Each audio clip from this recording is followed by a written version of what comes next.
For more than a century, a single idea has refused to disappear from human imagination. The idea that ancient Egypt did not rise alone, that something not human may have intervened. At the dawn of civilization, this question is repeated across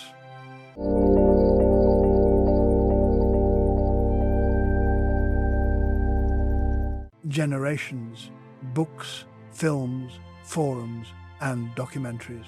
Not because it is proven, but because it sits at the uncomfortable edge between awe and disbelief. When modern people look at the monuments of ancient Egypt, especially the Great Pyramids, they often feel a quiet shock.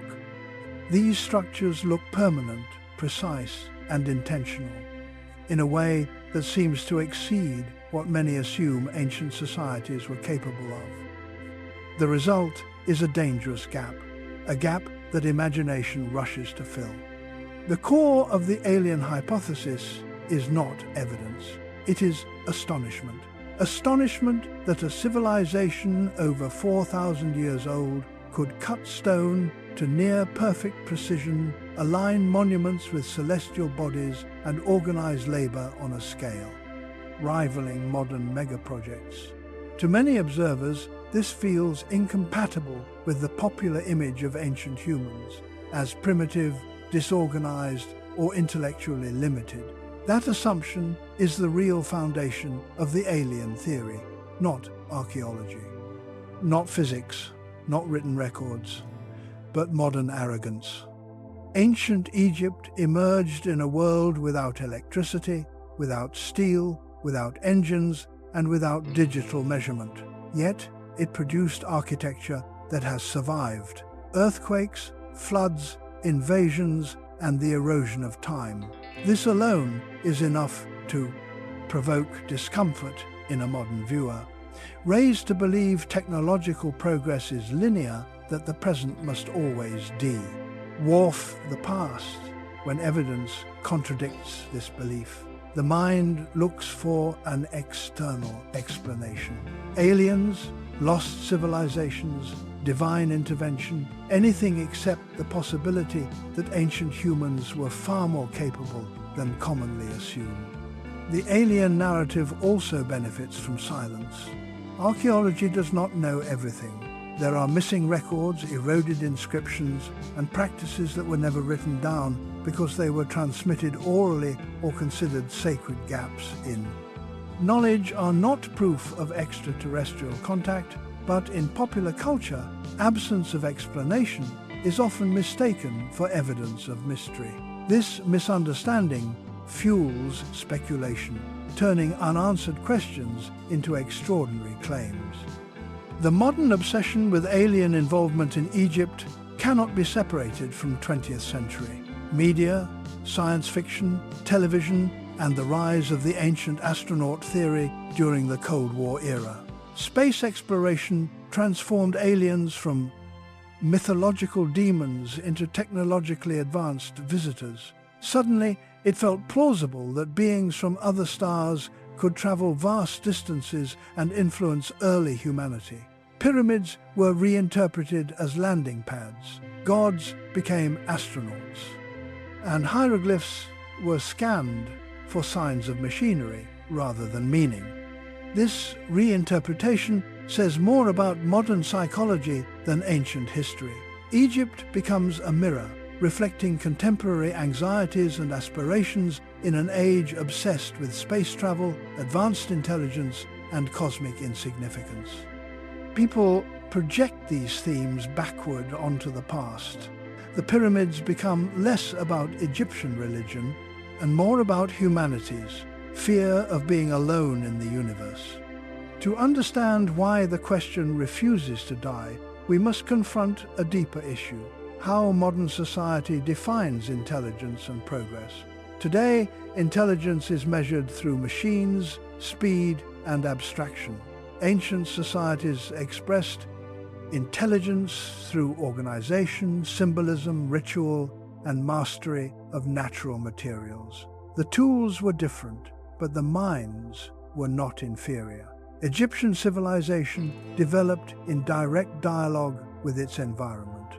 The Nile dictated agricultural cycles, stone dictated architectural form, and the sky dictated spiritual meaning. This was not ignorance, this was systems thinking embedded in culture. The pyramids in particular provoke the strongest reactions because they appear final, as if they emerged fully formed, without trial or error.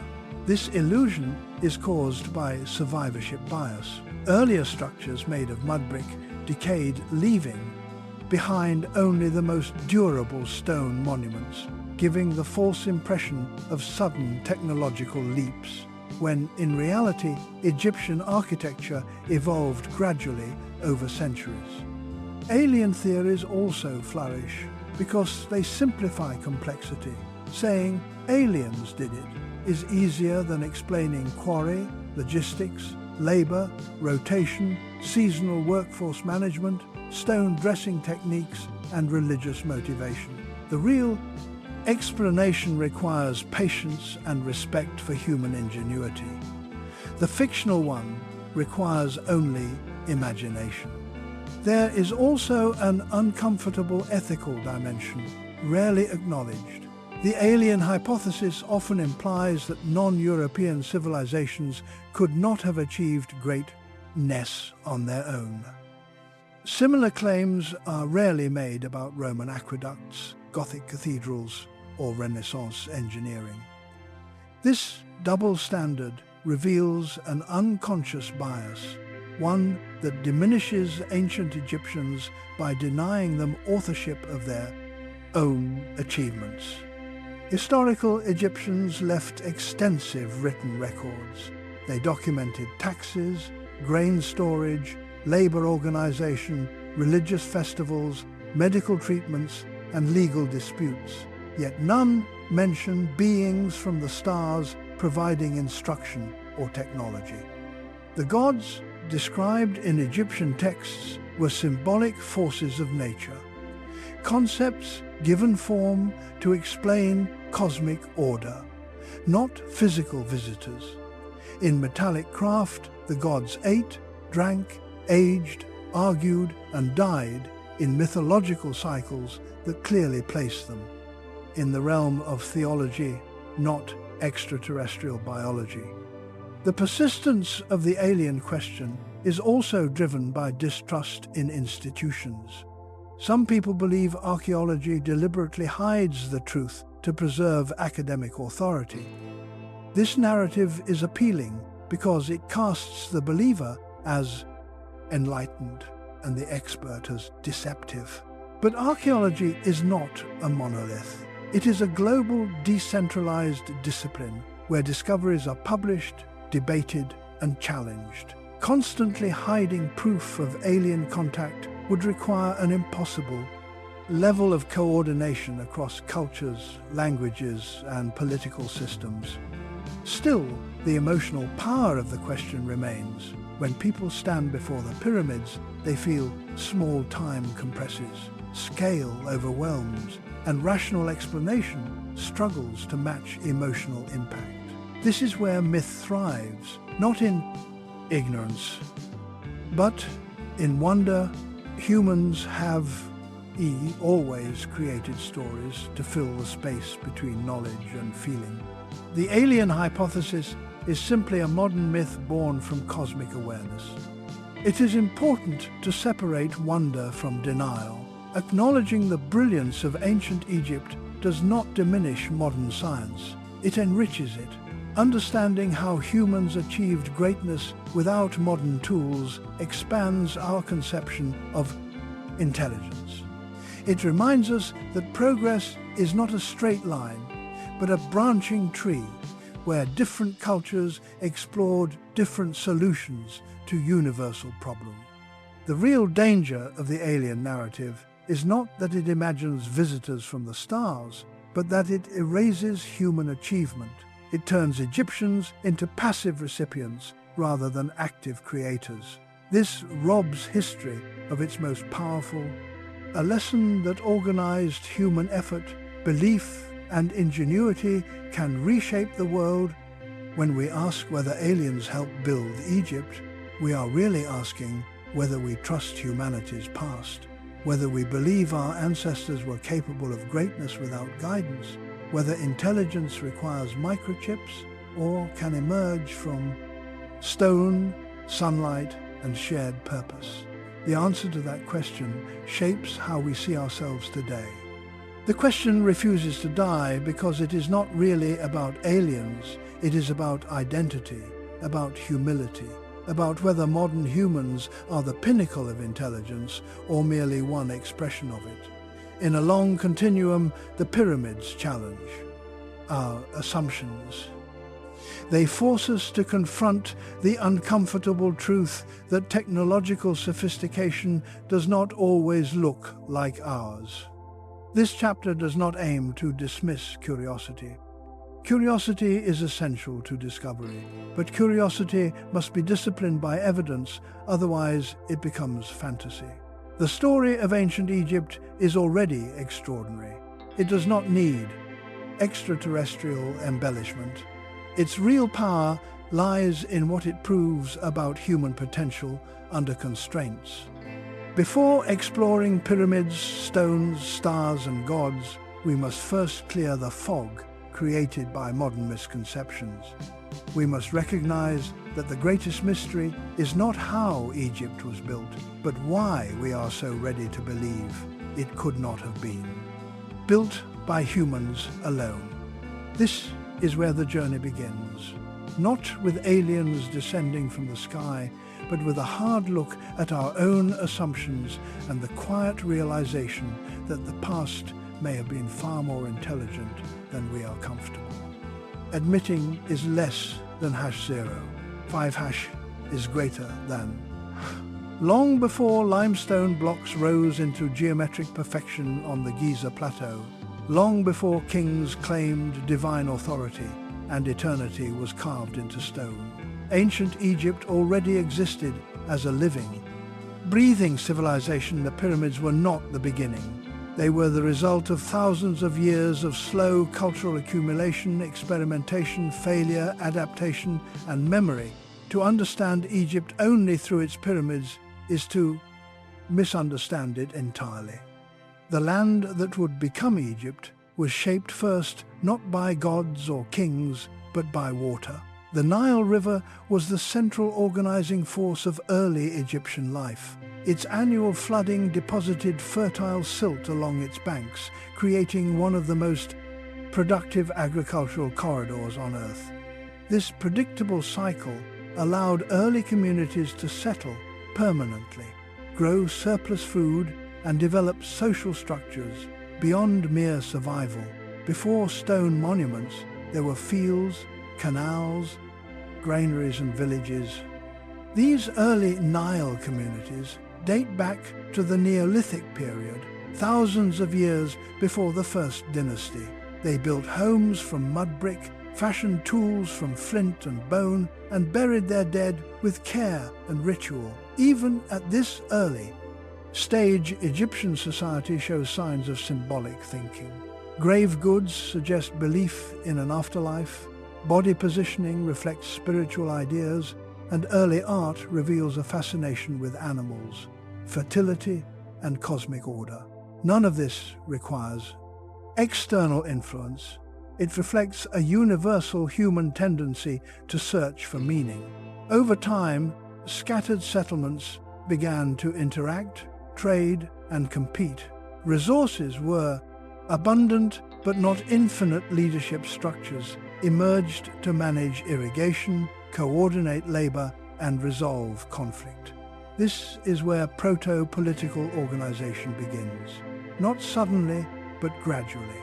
Authority was earned through competence, spiritual legitimacy, and control of resources. Early leaders were not pharaohs yet, but they laid the groundwork for centralized rule. By the pre-dynastic period, Egypt was already culturally sophisticated. Pottery styles became standardized, tools improved, agricultural yields increased, and long-distance trade networks formed. Materials such as obsidian, lapis, lazuli, and cedar. Wood entered the Nile Valley from distant regions, indicating organized exchange routes. This level of coordination disproves the notion of primitive isolation. Egypt was already connected to a wider world long before monumental architecture. Writing did not appear overnight. It evolved from symbolic markings used to track goods ownership and ritual offerings. Early pictographs were practical. Before they were literary, they recorded harvests, taxes, and religious donations. Administration came before poetry, bureaucracy before myth. This is a critical point because it reveals that Egyptian intelligence was systems-based. They built frameworks first and monuments later. Religion in early Egypt was inseparable from nature. The sun was not worshipped because it descended from the sky, but because it governed life, death, and time. The Nile was sacred because it sustained existence. Animals were venerated not as aliens, but as embodiments of natural forces, order, chaos, fertility, protection.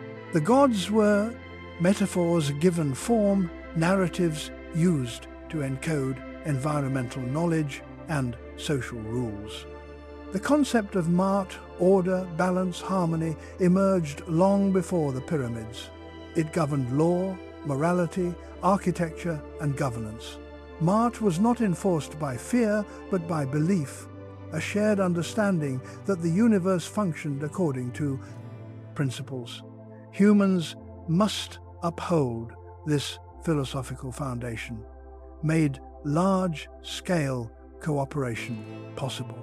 People did not work together because they were commanded by superior beings. They worked together because they believed order sustained the far world. Early Egyptian technology was adapted to its environment. Copper tools, wooden sledges, rope levers, and human coordination were more effective than brute force machinery would have been. In that context, stone working techniques improved. Incrementally, quarry marks, toolware patterns, and unfinished structures all reveal trial and error, learning curves, and refinement. Nothing about this suggests sudden technological insertion from an external source. Burial practices evolved dramatically during this period, from simple pit graves to mastabas. Flat-topped rectangular tombs made of mud brick mastabas represent a direct architectural ancestor of pyramids. They were symbolic homes for the dead, designed to preserve the body and provide offerings for the afterlife. The idea of building for eternity did not begin with pyramids, it was already deeply ingrained. Political unification was the next major leap. Upper and Lower Egypt were once distinct regions with different customs, symbols, and rulers. The unification under Narmer around 3100 BCE was a turning point. It created the first true nation-state in human history, with centralized administration, taxation, standardized laws, and state-sponsored religion. This level of organization required logistical intelligence, not alien intervention. The early dynastic period saw rapid development because systems were already in place. Kingship became sacred, not because kings were aliens, but because divine legitimacy stabilized rule. Pharaohs were intermediaries between humans and gods. Ensuring Maat was maintained, monumental construction became a way to materialize cosmic order. In stone architecture was theology made physical. Before pyramids, there were experiments. Step pyramids, bent pyramids, failed structures, abandoned projects. These are not signs of alien perfection, but human learning curves. The step pyramid of Djoser itself was an innovation built in stages. Evolving from mastaba to layered structure, the architect Imhotep did not receive instructions from the sky. He synthesized existing ideas into something new. This is how human innovation works. The workforce that built early monuments was not enslaved by alien overseers. It consisted of seasonal laborers, farmers who worked during Nile floods. When fields were submerged, they were fed, housed, organized, and honored archaeological. Evidence shows workers were buried near monuments, with respect indicating pride, not coercion. This contradicts the popular image of pyramid builders as mindless laborers.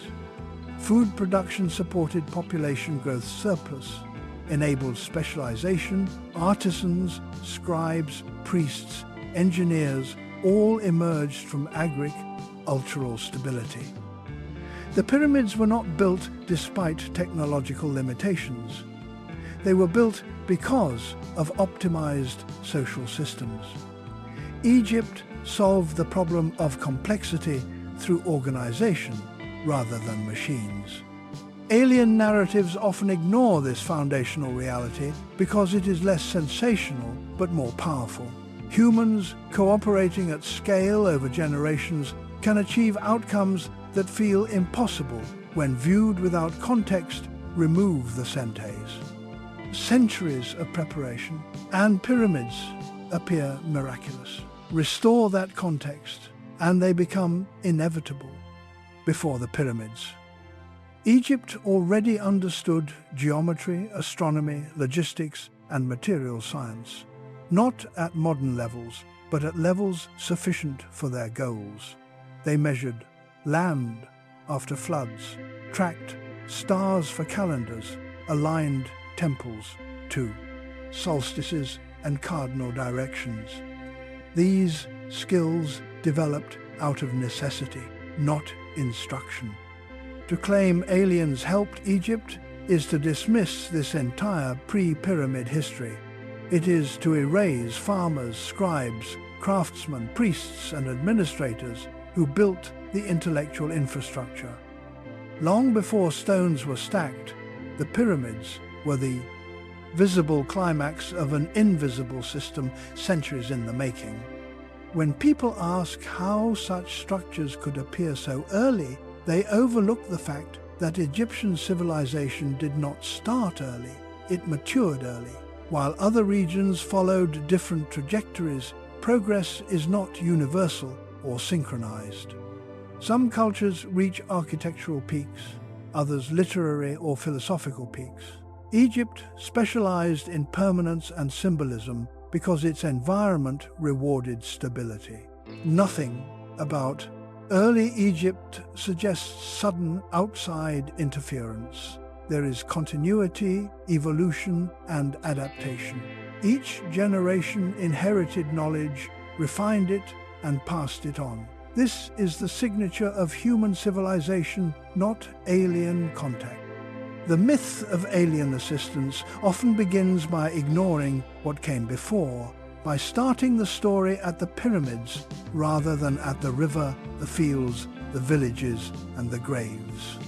If we shift our focus backward, the mystery dissolves and is replaced by something more profound.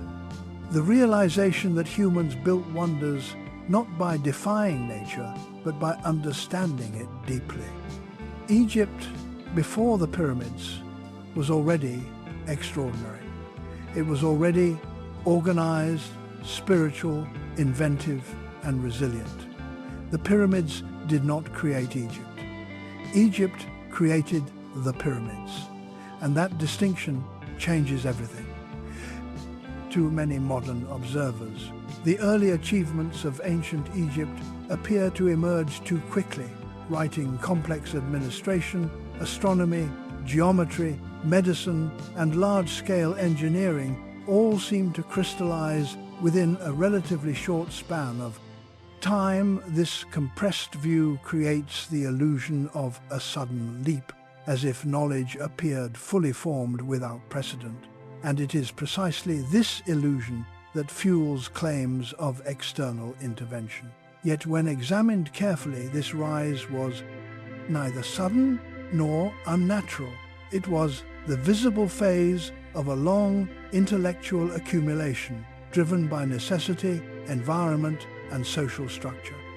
The first misconception lies in how time is perceived. Today, modern society experiences innovation in rapid bursts measured in years or even months. Ancient societies operated on generational timescales. When progress unfolds across centuries, it can look instantaneous. When compressed into a textbook paragraph, the early dynastic period appears short only because what preceded it is rarely emphasized. Knowledge did not arrive overnight. It surfaced when conditions finally allowed it to be recorded, institutionalized, and scaled.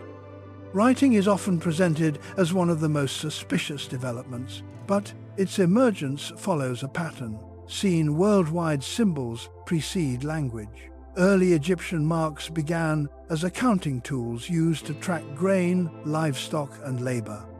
Obligations, administration, creates writing, not poetry.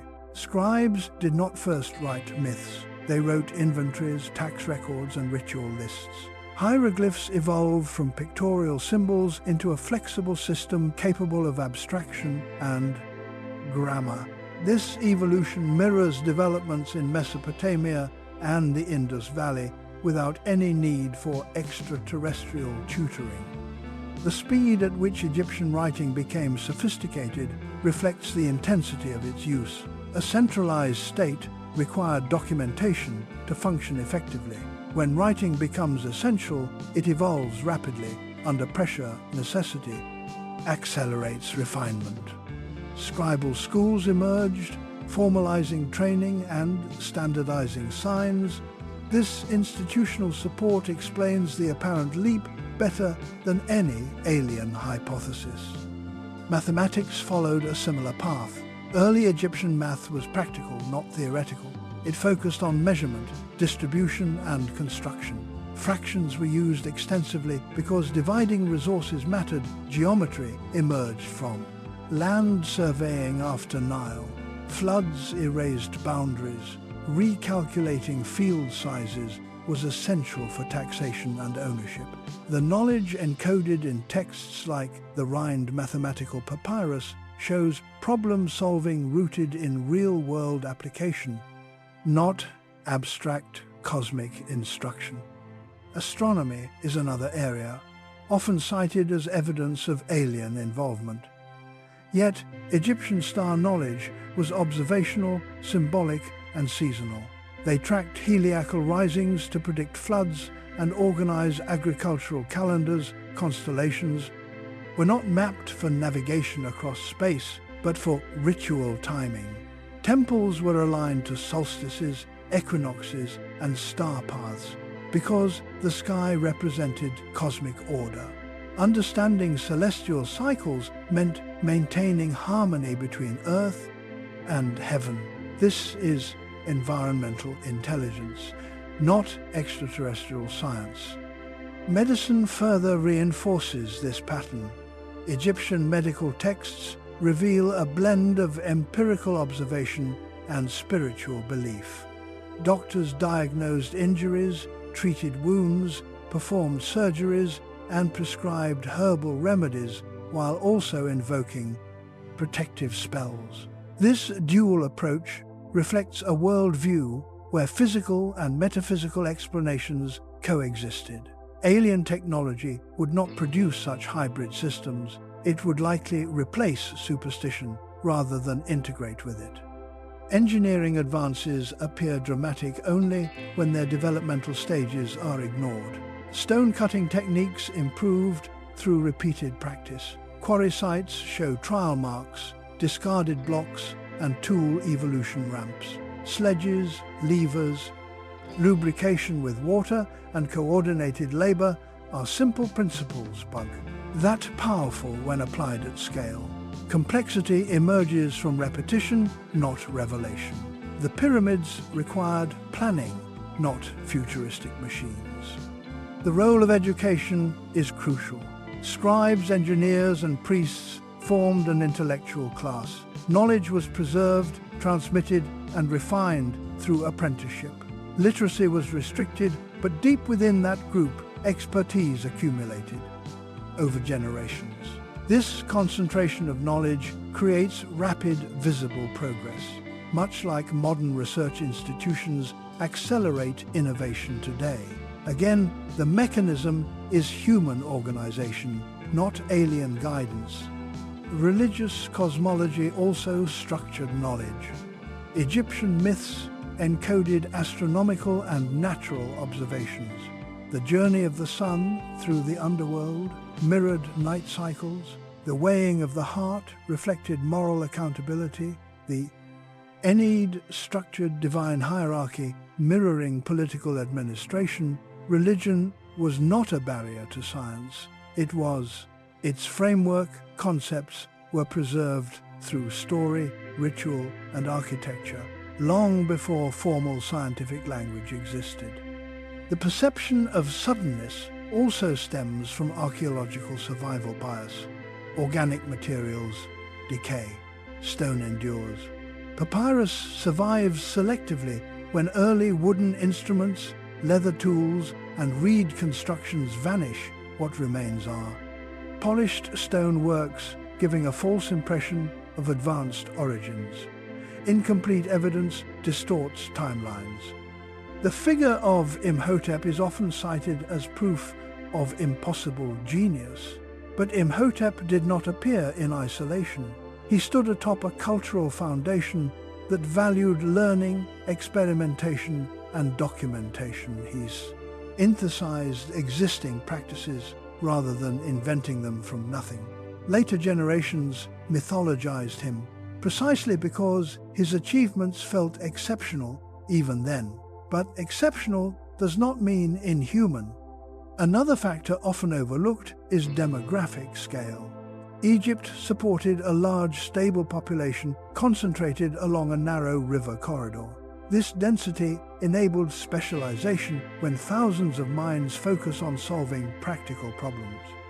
Collectively, progress accelerates. Ancient Egypt functioned as a knowledge engine fueled by agriculture surplus and centralized planning.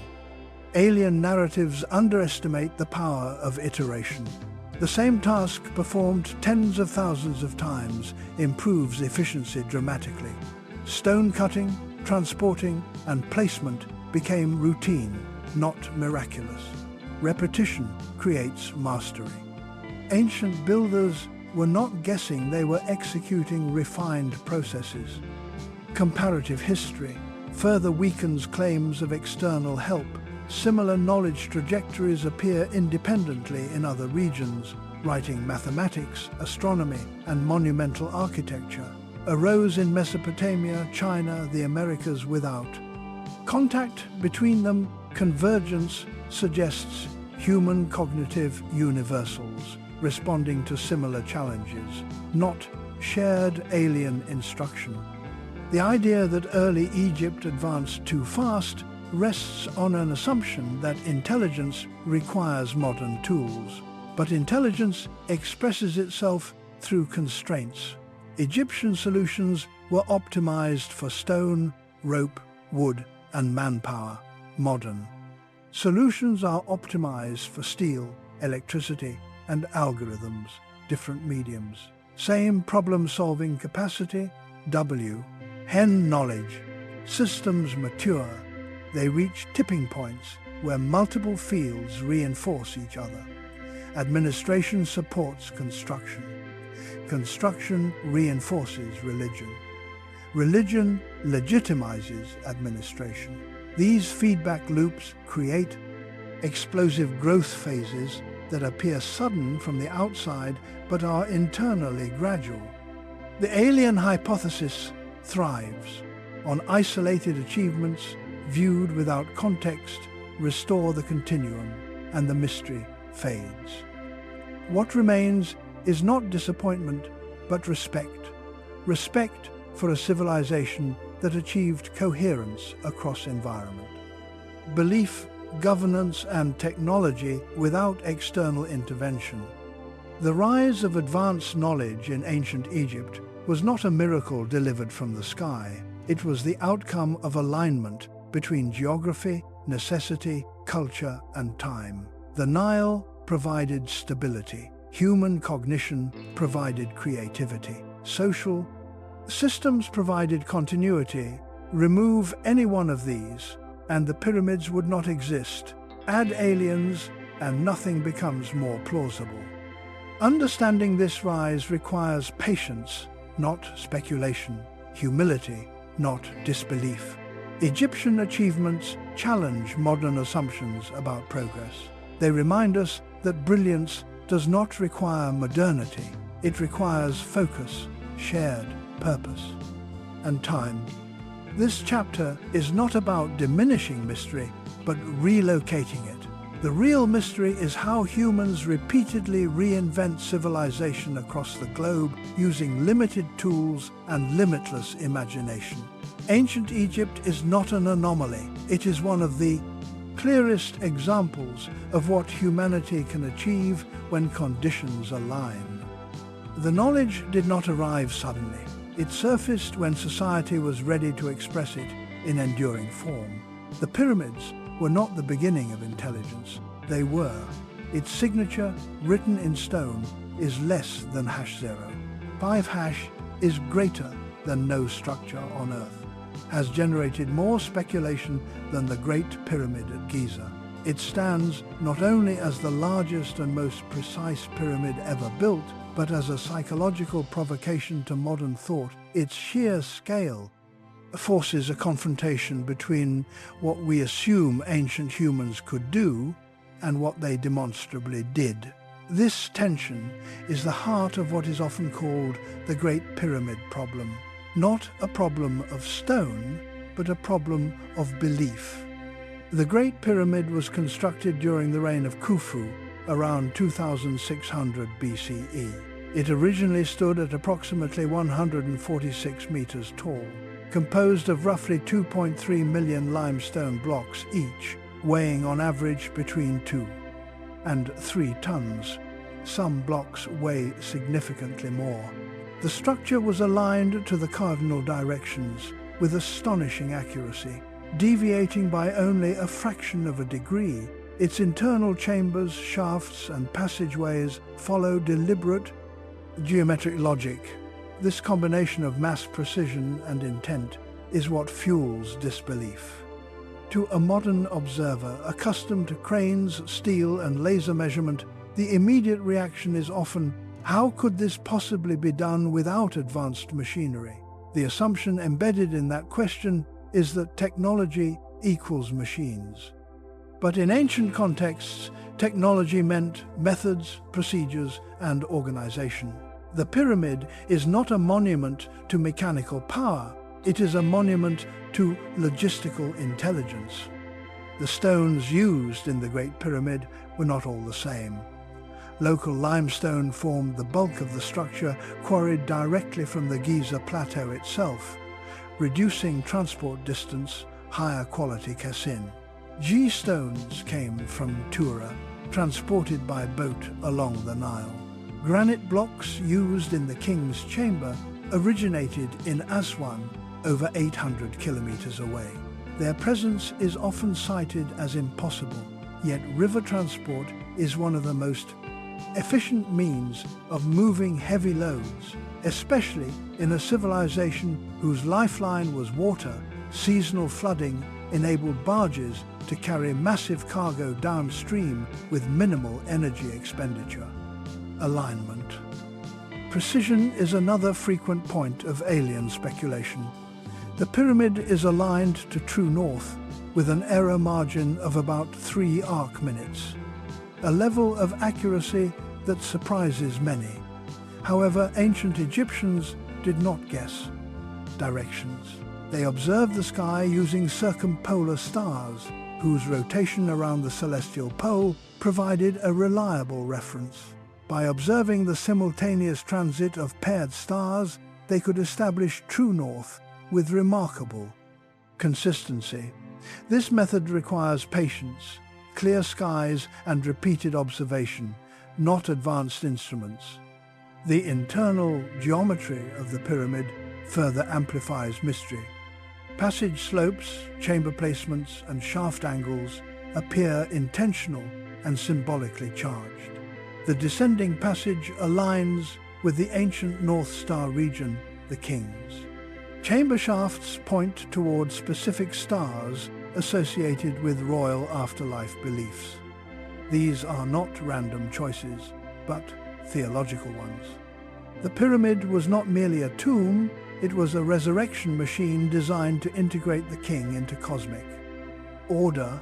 Understanding this intent dissolves much of the confusion about design decisions that otherwise seem irrational.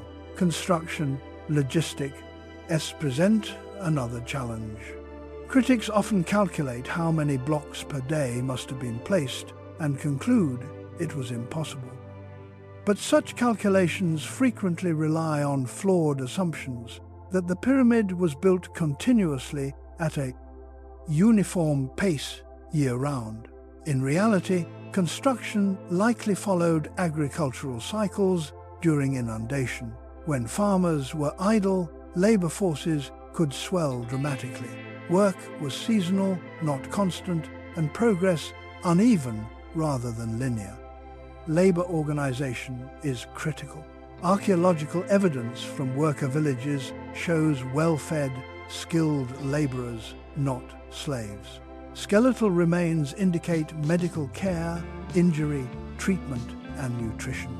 This was a national project embedded in religious duty, and social identity participation was likely a source of honor.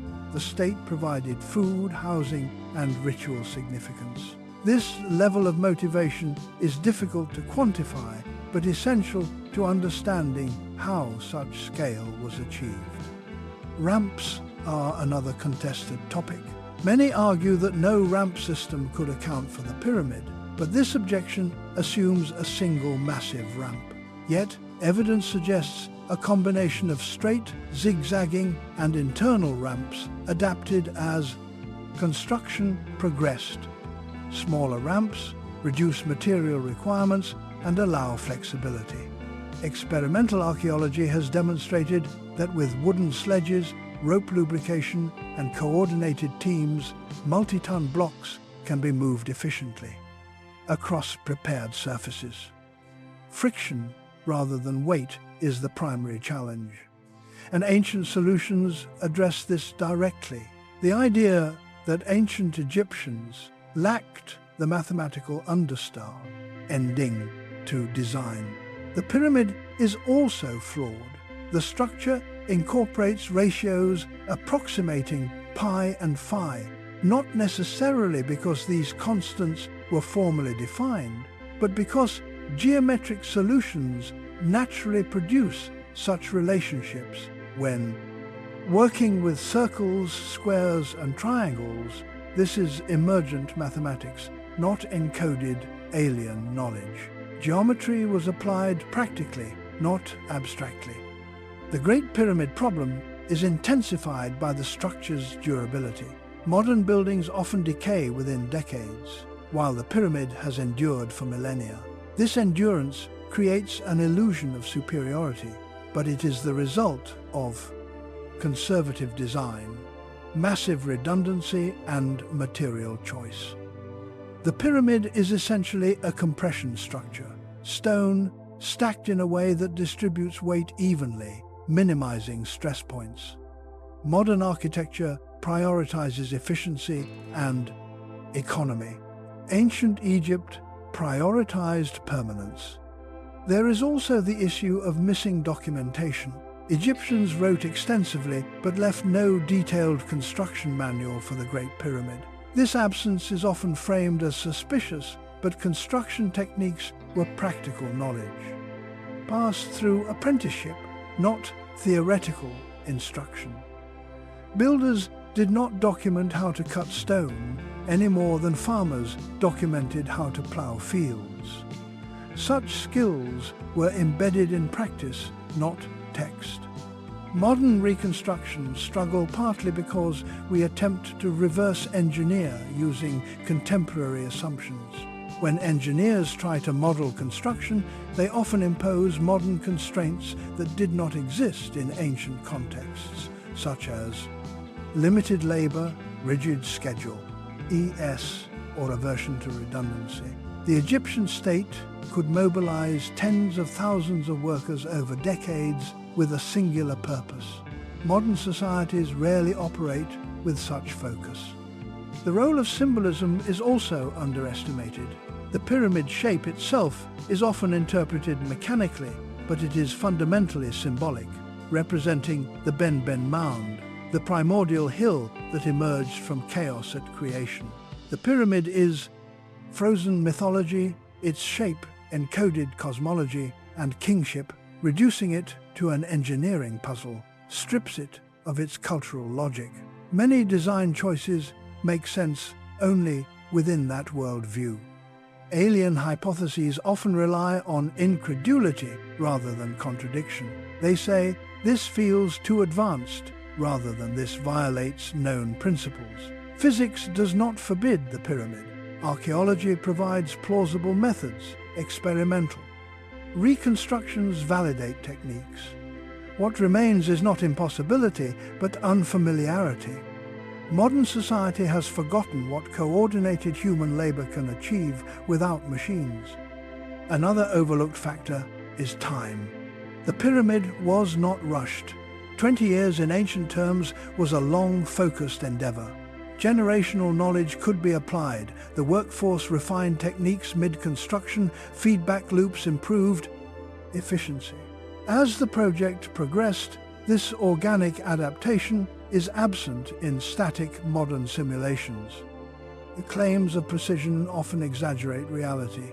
The pyramid is impressive, but not perfect. Casing stones varied, internal passages deviate slightly, errors exist, but are masked by scale. Myths inflate accuracy to superhuman levels, ignoring imperfections that clearly indicate human workmanship. The Great Pyramid problem persists because it sits at the intersection of awe, ignorance, and modern bias. It challenges the narrative that technological sophistication is recent. It reminds us that intelligence expresses itself differently, under different constraints. The pyramid is not an alien artifact. It is a human one, so large and coherent that it feels otherworldly to those unfamiliar with its context. To invoke aliens is to bypass the real lesson.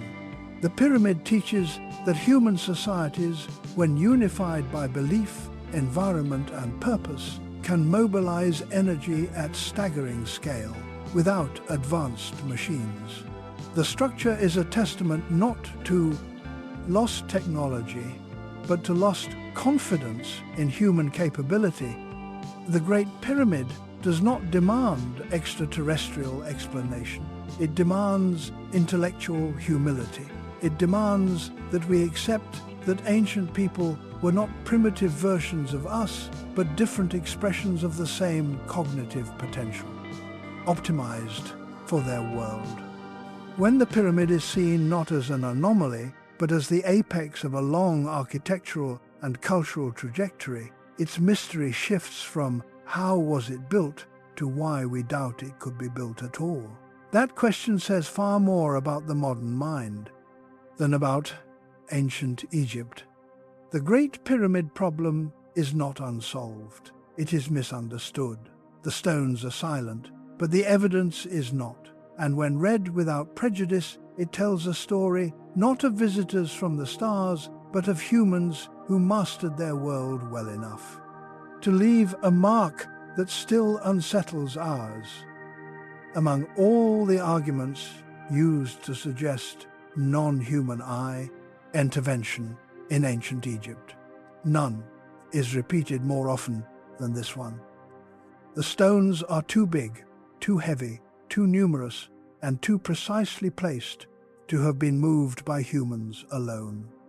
This claim sounds persuasive because it appeals to instinct.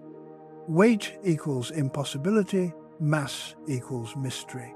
Yet, when this assumption is examined carefully, it collapses under the combined force of physics, archaeology, and common sense. The stones did move, and they moved because humans understood how to work with matter rather than fight against it. The idea that something heavy cannot be moved without advanced machines is a modern misconception shaped by how labor is organized. Today, modern societies rely on machines because labor is expensive and time is compressed. Ancient societies relied on labor because people were abundant, time was expansive, and coordination was culturally embedded. Weight is not the limiting factor, friction is, and ancient Egyptians understood friction intuitively long before it was defined mathematically. The majority of stone used in monumental construction was limestone quarried locally at Giza. This detail alone undermines many alien claims. If the stones had been exotic materials transported across continents, the mystery would deepen. But most blocks came from the ground beneath the builder's feet. Quarry marks, unfinished cuts, and extraction trenches remain visible today, showing clear stages of removal using copper tools, stone hammers, and wooden wedges soaked in water to expand and split rock. This is slow but effective technology. Once extracted, the stones needed to be transported across relatively short distances. This is where sledges enter the discussion. Archaeological reliefs depict workers pulling stone blocks on wooden sledges across prepared surfaces. One famous relief from the tomb of Jehuti-Hotep shows a statue being dragged while a worker pours water in front of the sledge, reducing friction. This is not symbolic art, it is an engineering diagram. Experiments replicating this method show that wetting sand can reduce friction by up to 50%, turning an impossible task into a manageable one with coordinated teams. Critics often respond by calculating the force required and claiming it exceeds human capability. These calculations usually assume dry surfaces, inefficient sledges, and small teams. Ancient Egyptians optimized all three. They smoothed pathways used, lubricated tracks, employed ropes, braided for strength, and organized workers. In rhythm, pulling in unison human force, multiplied by coordination, becomes formidable. What looks impossible for an individual becomes routine for a group. Granite blocks present a more dramatic case, especially those used in the king's chamber, transported from Aswan hundreds of kilometers away. This distance is often framed as absurd, yet the Nile functioned as a natural highway. Boats moved heavy loads downstream with minimal energy expenditure. Seasonal flooding allowed barges to dock close to construction sites, reducing overland transport. Granite blocks were loaded during high water, transported when currents were favorable, and unloaded with ramps and sledges. Again, the key is timing and environmental synchronization, not a lean anti-gravity. Another common claim is that ancient tools were too soft to cut hard stone. Copper tools wear quickly against granite, but Egyptians compensated by using abrasive materials such as quartz, sand. The cutting tool was not the metal blade, but the abrasive grit. The blade merely held it in place. Saw marks on granite blocks match this method precisely. The process is slow, but yields remarkable. Precision, patience replaces power, time replaces technology.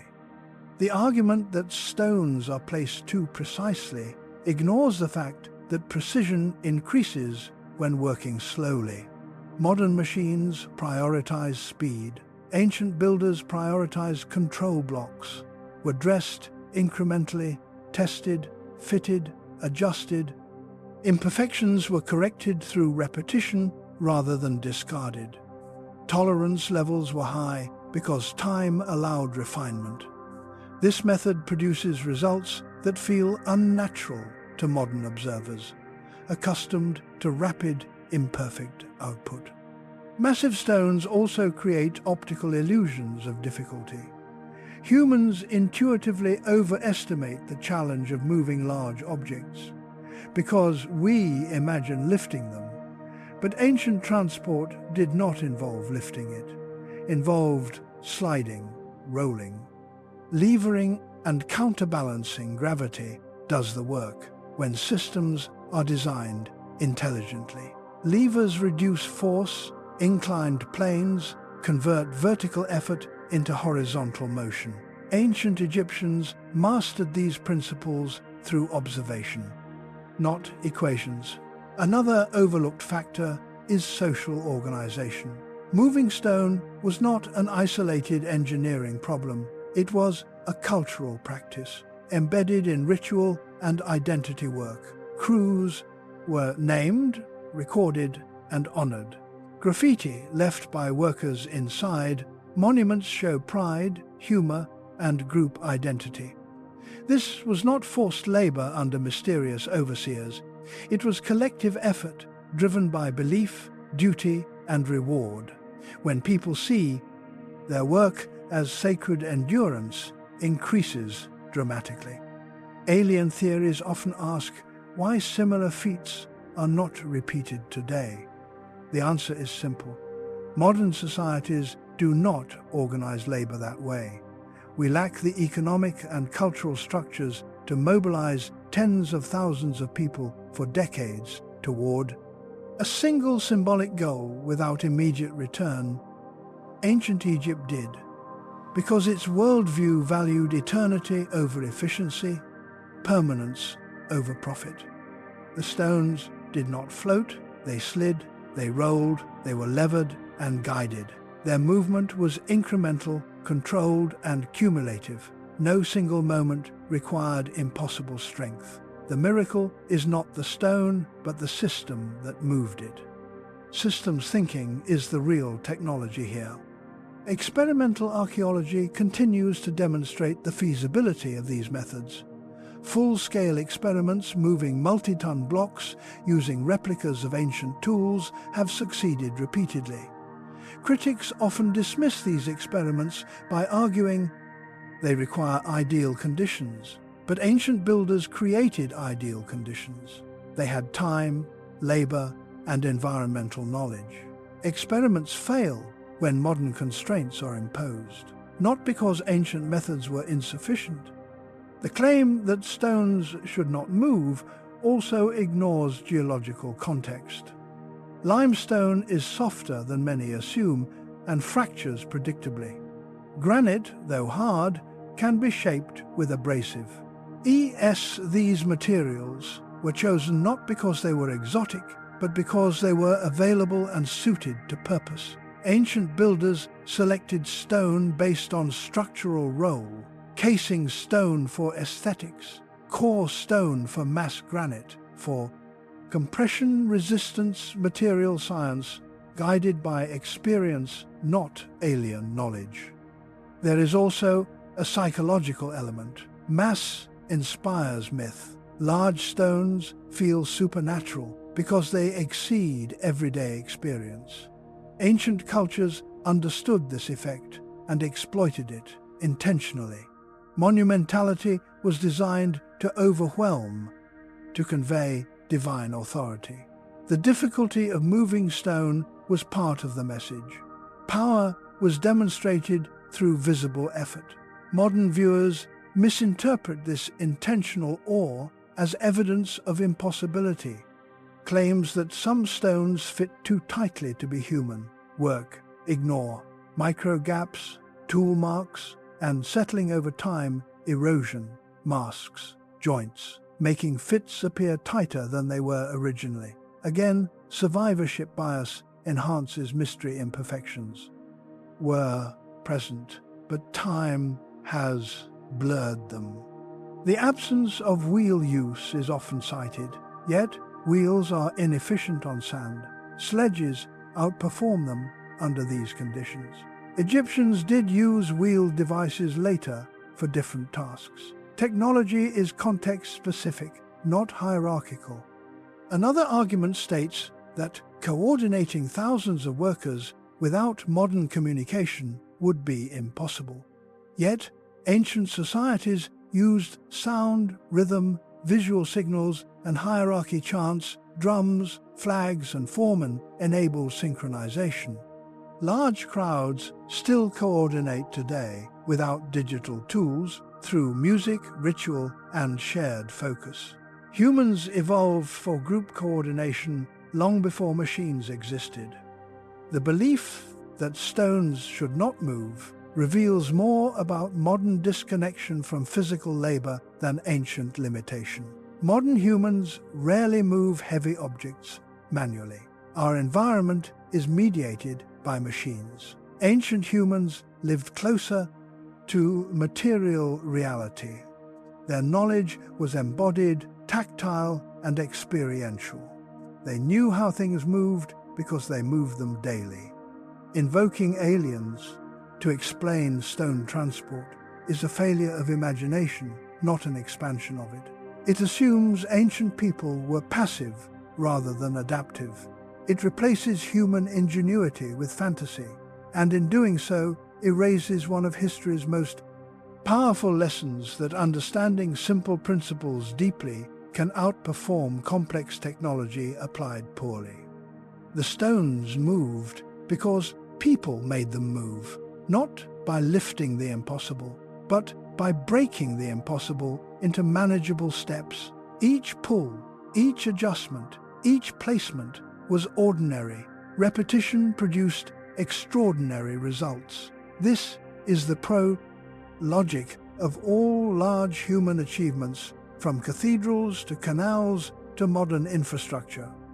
When we say stone should not move, we are really saying we no longer know how to move it. The knowledge was not lost to aliens, it was lost to changing priorities. The ancient world invested in permanence, modern world invests in speed. Different values produce different outcomes. Chapter 5 strips away the illusion that weight equals mystery. The stones of Egypt obey the same physical laws today as they did 4,000 years ago. What changed is not physics, but perspective. The stones moved because humans understood their world well enough to move them. And that understanding did not come from the sky, it came from the ground beneath their feet, is less than #0. 5# is greater than few ideas have fueled alien speculation, more than the claim that the pyramids are aligned with the stars to a degree that implies external intelligence.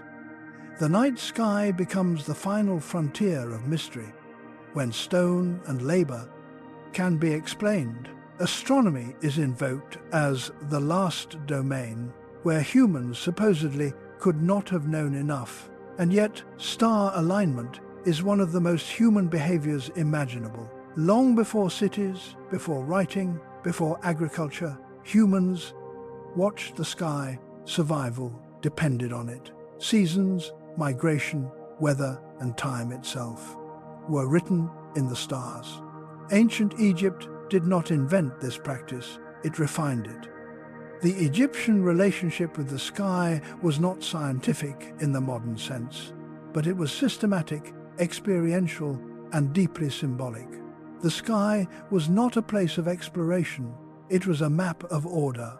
The movement of stars reflected cosmic stability and predictability, qualities that Egyptian civilization valued above all else. Alignment with the heavens was not about navigation across space, it was about anchoring society within a universe that made sense.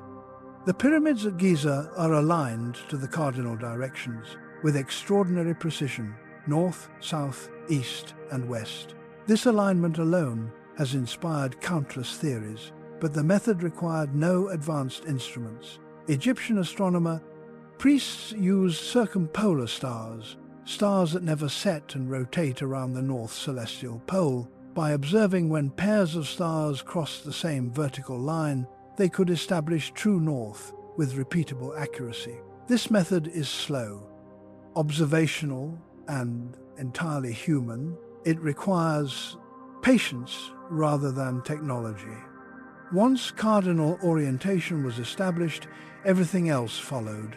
Temples, tombs, and processional routes were laid out according to cosmic principles. Architecture became a mirror of the sky. This practice was not unique to Egypt. Similar alignments appear in stone circles in Europe, pyramids in Mesoamerica, and ancient cities in Asia. Independent cultures all aligned structures to celestial events because the sky is the most stable reference system available to pre-modern societies. The most controversial claim involves the so-called Orion correlation theory, which proposes that the three pyramids of Giza mirror the belt stars of the constellation Orion. This idea is often presented as proof of extraterrestrial knowledge, because Orion is associated with rebirth and the afterlife in Egyptian mythology. However, correlation does not equal intent. The layout resemblance is partial, subjective, and dependent on selective scaling. Small, positional deviations are ignored, while matching angles are emphasized. This pattern matching is a psychological phenomenon. Humans excel at seeing shapes where they want to see them. More importantly, ancient Egyptians did not conceptualize constellations as fixed star patterns the way modern astronomy does. Their sky was dynamic, mythological, and symbolic. Stars represented deities, journeys, and cycles, not precise. Geometric maps projecting modern constellation boundaries backward imposes contemporary frameworks onto ancient minds. Orion was associated with the god Osiris, representing death and rebirth. The afterlife was imagined as a journey among the imperishable stars. This belief explains why royal tombs and shafts were oriented toward star regions associated with immortality. It does not require that the ground plan of Giza was a literal star map symbolic alignment. Is not cartographic duplication. Precession of the equinoxes is often cited as further evidence. Aliens must have helped because star positions change over thousands of years. Yet precession is slow and observable across generations. Ancient cultures tracked long-term, celestial changes through oral tradition, myth, and ritual. While they may not have calculated precession, mathematically they noticed shifts in star risings over centuries. This observational continuity is sufficient to inspire symbolic architecture without requiring advanced astrophysics. The shafts in the Great Pyramid are frequently described as aiming precisely at specific stars. However, their exact targets are debated, and alignment precision is often exaggerated. Small, angular tolerances allow multiple interpretations. Furthermore, these shafts were not telescopes. They were symbolic conduits intended to allow the king's spirit to ascend toward the sky. Precision was conceptual, not instrumental. Another misunderstood aspect is the role of decans, groups of stars used to measure time at night. Egyptians divided the sky into decanal sequences that rose at predictable intervals, enabling timekeeping without clocks. This system required careful observation but not alien instruction. It was developed through generations of watching, recording, and ritualizing celestial cycles. The Nile itself was understood as a terrestrial reflection of the Milky Way of the river in the sky. This metaphor reinforced the belief that earthly order mirrored cosmic order. Aligning monuments to stars reinforced the legitimacy of kingship by embedding it within universal patterns. Architecture became cosmology, made stone. Alien theories often assume that astronomical knowledge must be mathematically precise to be meaningful. But ancient astronomy was qualitative, relational, and symbolic. Its purpose was not to predict eclipses centuries ahead, but to align human activity with cosmic rhythm. Planting, harvesting, festivals, coronations, and funerary rites followed the sky because the sky was reliable. Another key misunderstanding is scale. The sky appears immense and complex to modern observers because we know its vastness. Ancient observers experienced it as intimate, repetitive, and familiar. Nightly observation builds pattern recognition. What feels abstract to us was embodied knowledge to them. Shepherds, farmers, priests, and travelers knew the sky the way sailors know the sea, not through equations, but through experience. Claims that pyramid alignment exceeds naked eye capability underestimate human visual acuity and patience. Repeated observation averages out error over time. Alignment rituals likely involved multiple nights, ceremonies, and verification steps. Accuracy emerges from repetition, not instantaneous measurement. When modern researchers measure alignment, they use modern instruments, then express amazement that ancient results approach modern precision. But this comparison is misleading. Modern tools, prioritize speed. Ancient methods prioritized refinement over long durations. Different optimization goals produce similar outcomes. There is also a tendency to isolate Giza as unique, when in fact, star-aligned monuments exist throughout Egypt and beyond. Temples in Luxor, Karnak, and Abu Simbel align with solstices, and star risings independently developed alignment. Traditions undermine claims of singular alien intervention. Instead, they demonstrate a consistent cultural practice. The question of why the sky mattered so much reveals the core of Egyptian worldview. Time was cyclical, not linear.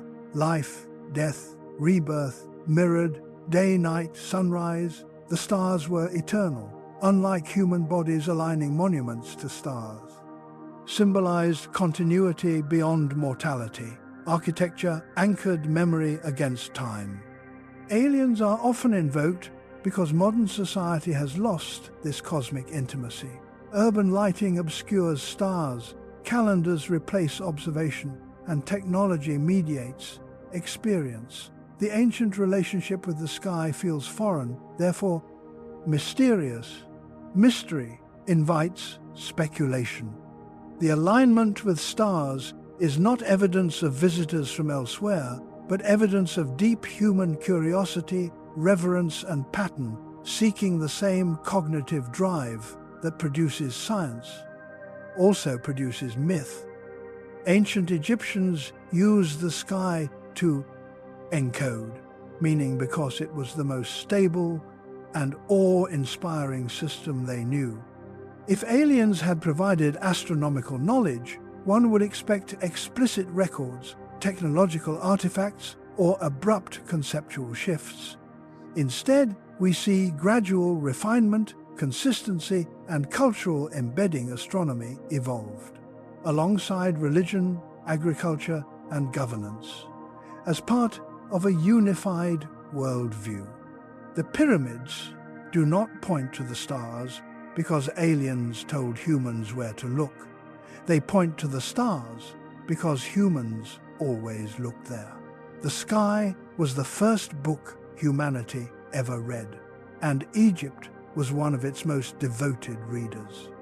What appears extraordinary today was ordinary to those who lived under clear skies. Night after night, alignment was not an intellectual stunt. It was a sacred act, connecting Earth to cosmos, ruler to eternity, society to order. The star alignment narrative persists because it resonates emotionally. It places humanity in a larger universe and suggests contact with something greater. But this longing does not require extraterrestrial fulfillment. Ancient Egypt already offered a cosmic vision, expansive enough to inspire awe without denying human agency. The pyramids do not whisper messages from distant civilizations. They echo a message humanity has always known. Look up, find order, and build meaning. Beneath it, alignment with the stars is not proof of alien guidance. It is proof that humans have always sought their place in the cosmos, using the tools they had: eyes, memory, ritual, and time. When ancient Egyptian texts speak of gods descending from the sky, traveling across the heavens, or ruling from above, modern readers often interpret these descriptions literally through a technological lens. Spacecraft become boats of the sun, helmets become crowns, and divine beings become astronauts. This reinterpretation is seductive because it maps contemporary ideas onto ancient language. It misunderstands how myth works, how symbols function, and how ancient people described reality.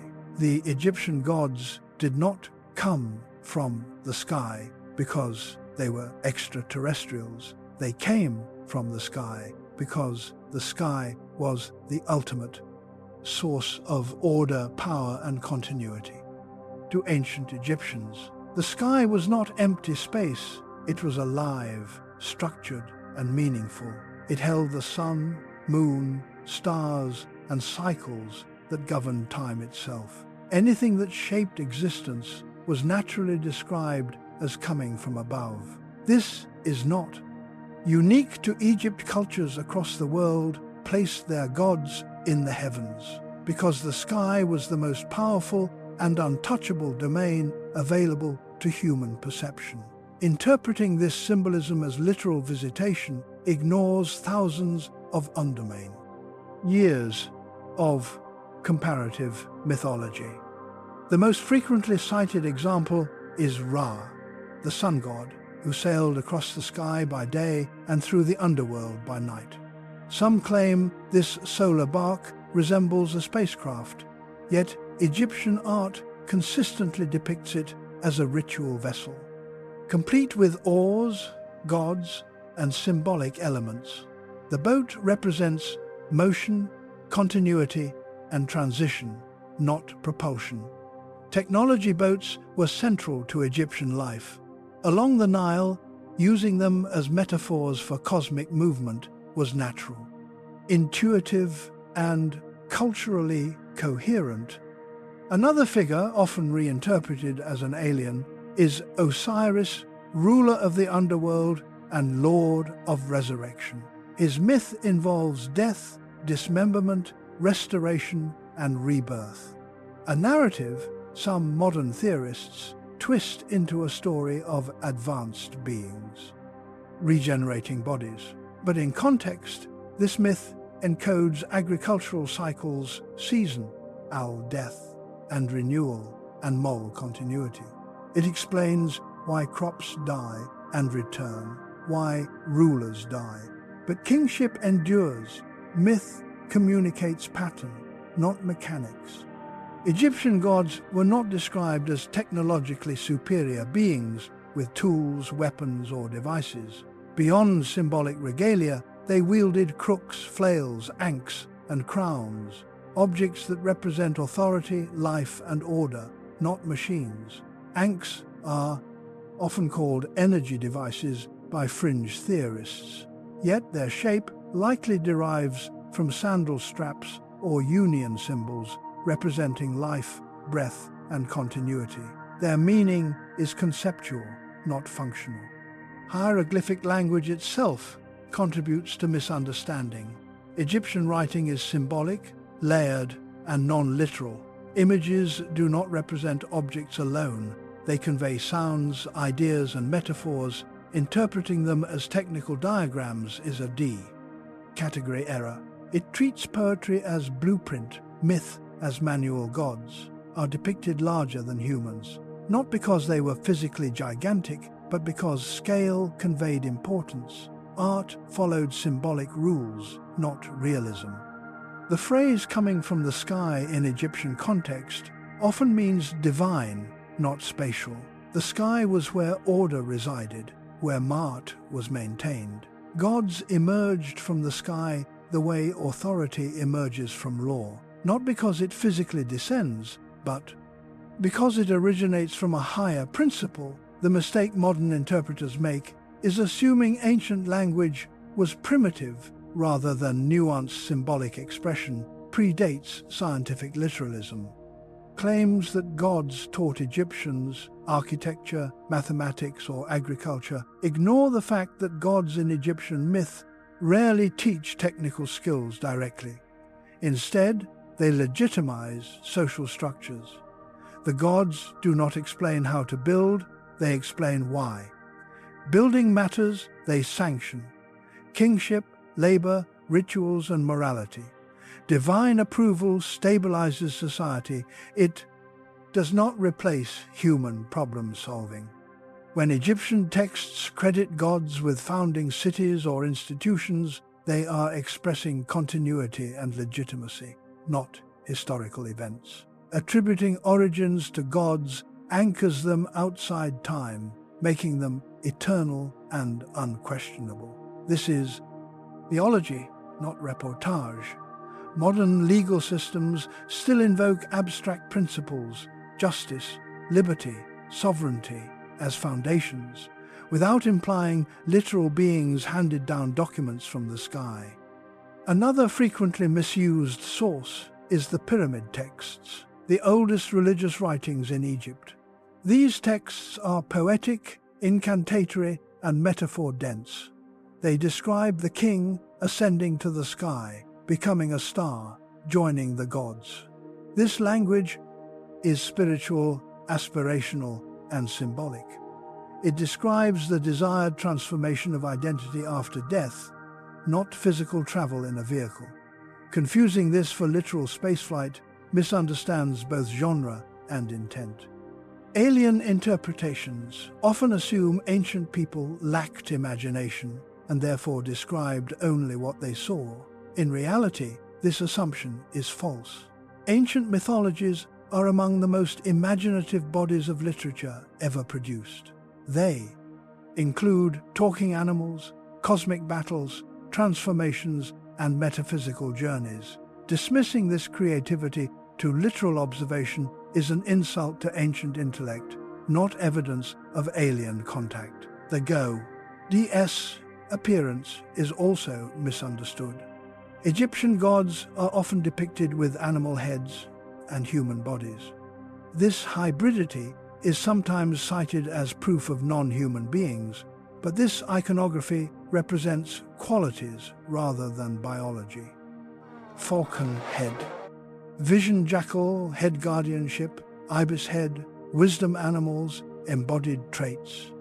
Humans respected. These were visual metaphors, not portraits. Egyptians did not believe gods literally walked around as animal. Human hybrids art communicates essence, not anatomy. Another misconception involves the gods' longevity.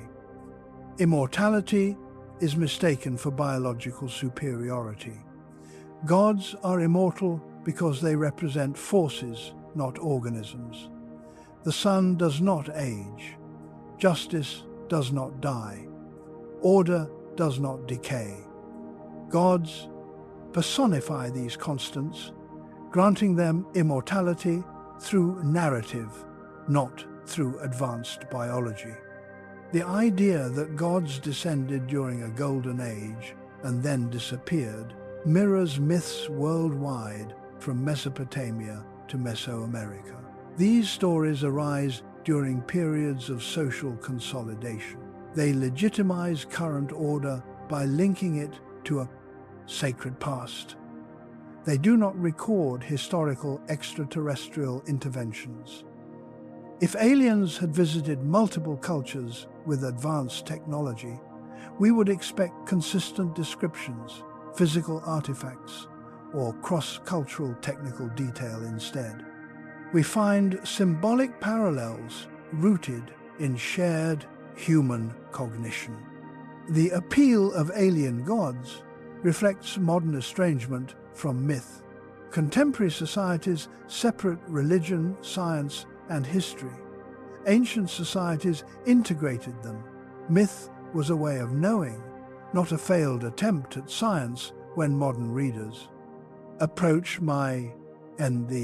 expecting technical explanation, they find nonsense or fantasy and replace it with sci-fi to fill the gap. Gods from the sky also served a political function. Pharaohs were called sons of the sun, not because they were hybrids, but because kingship was linked to cosmic order. The ruler embodied the axis between heaven and earth. This belief motivated obedience, cooperation, and labor, linking governance to the universe itself, a powerful social technology entirely human in origin.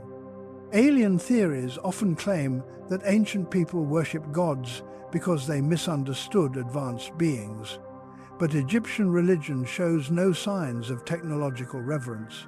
There are no descriptions of machines, repairs, fuels, or materials.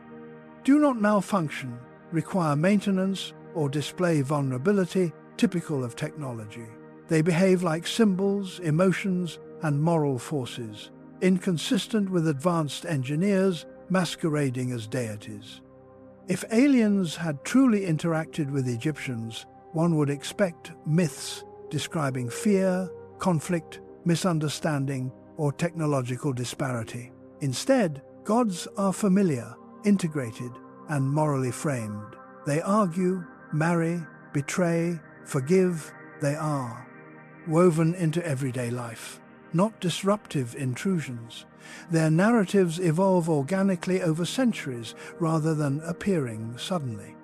The sky itself changes. Stars move, planets wander, eclipses occur. Ancient people explained these phenomena through myth, because myth captures pattern and meaning. Without requiring instrumentation, the gods explain why the sky behaves as it does, not how to exploit it technologically. Modern alien narratives reveal more about contemporary culture than ancient Egypt. We live in an age where technology feels magical, where machines outperform human senses, and where contact with the cosmos is imagined through probes and signals. We project this worldview, backward interpreting ancient reverence as evidence of visitation rather than relationship. The gods did not come from the sky in metal craft. They came from the sky in thought, ritual, and metaphor. They were born from human attempts to understand time, death, order, and continuity in a world governed by cycles beyond individual control. To reduce these gods to astronauts is to flatten a rich symbolic system into a crude literalism. It strips myth of its purpose and replaces it with spectacle. Ancient Egypt does not need aliens to explain its gods. It needs careful reading, cultural empathy, and respect for symbolic language. The true power of Egyptian religion lies in its coherence. The gods form a network, reflecting natural and social forces. Their stories encode ethics, environmental knowledge, and political legitimacy. They functioned effectively for thousands of years because they were meaningful, not because they were factual in a modern sense. When we ask whether gods were aliens, we are really asking whether ancient people could create complex abstract systems without external input. The answer is unequivocally, yes, human cognition is fully capable of constructing mythologies that rival science fiction in scope, depth, and imagination. The sky was sacred because it was reliable, constant, and awe-inspiring. The gods lived there because that was where meaning resided, not because beings traveled from elsewhere. The heavens were not a destination, they were a symbol. Chapter 7 dismantles one of the most persistent misunderstandings in the alien Egypt narrative. The gods did not arrive from the stars. They emerged from the human need to explain order, mortality, and eternity. They were born not in spacecraft, but in minds shaped by the Nile, the desert, and the night sky. The Egyptian gods are not evidence of extraterrestrial contact. They are evidence of something far more profound. The ability of humans to look upward and build entire worlds of meaning without leaving the ground is less than #0. 5 hash is greater than. Few things have fueled alien speculation more aggressively than Egyptian hieroglyphs. Certain reliefs are circulated endlessly online with claims that they depict helicopters, jets, submarines, or advanced machines frozen in stone thousands of years before modern technology. These images are presented as smoking guns, undeniable proof that ancient Egypt recorded encounters with advanced beings. Yet, when examined through the lens of Egyptian language, archaeology, and context, these claims collapse entirely. What remains is not evidence of alien technology, but a powerful lesson in how misunderstanding symbols creates modern myths. Hieroglyphs are not pictures in the way modern viewers assume. They are a complex writing system combining phonetic symbols, logograms, and determinatives. A single image can represent a sound, an idea, a grammatical category, or a metaphor, sometimes all at once. Reading hieroglyphs literally is like reading the word light and assuming it must refer to a lamp rather than weight, or illumination. Context determines meaning, not shape. The most infamous example comes from the reliefs at Dendera Temple, often described online as showing light bulbs, helicopters, or electrical devices. These images are reproduced without explanation, stripped of their surrounding inscriptions, and presented as isolated anomalies. This framing is deliberate because context destroys the mystery. The so-called helicopter image is in fact a palimpsest, the result of 2 layers of inscriptions carved centuries apart. When an older inscription was plastered over and recarved, later erosion caused both layers to become visible simultaneously. The overlapping symbols accidentally resemble modern machines to a modern eye. This is a visual coincidence, not intentional depiction. Similar coincidences occur constantly in eroded stone and weathered surfaces. Humans are pattern-seeking creatures. We instinctively impose familiar shapes onto ambiguous forms. When Egyptologists reconstruct the original inscriptions, the supposed machines vanish, entirely replaced by standard royal titulary names and phrases invoking gods and kings. The content is political and religious, not technical. No. Accompanying text describes machinery, flight, or power sources. There are no verbs indicating operation, no materials listed, no explanation of purpose. Writing systems do not hide complex technology in silence. If something revolutionary existed, it would be named, celebrated, ritualized, and mythologized explicitly. Another commonly misinterpreted image is the so-called Dendera light bulb, which some claim shows a glass bulb, filament, and cable. However, Egyptologists identify this scene as a depiction of the djed pillar and lotus flower combined, representing creation, energy, and stability. The serpent inside symbolizes divine force emerging from the primordial waters. The surrounding figures are priests and gods, not technicians. The scene aligns perfectly with known Egyptian cosmology and ritual symbolism. Nothing about it suggests electricity or illumination technology. The error arises because modern viewers interpret images as representational rather than symbolic. Ancient Egyptian art does not aim to depict reality accurately. It aims to convey meaning, proportion, scale, and realism are intentionally distorted. Gods are larger than humans, kings larger than servants, animals stylized according to symbolic function, not anatomical accuracy interpreting. Such art, as literal diagrams, is a fundamental category mistake. Hieroglyphs also evolved over time. Signs changed meaning, pronunciation, and usage across dynasties without understanding chronological context. It is easy to misread later symbols through earlier frameworks or vice versa, alien narratives.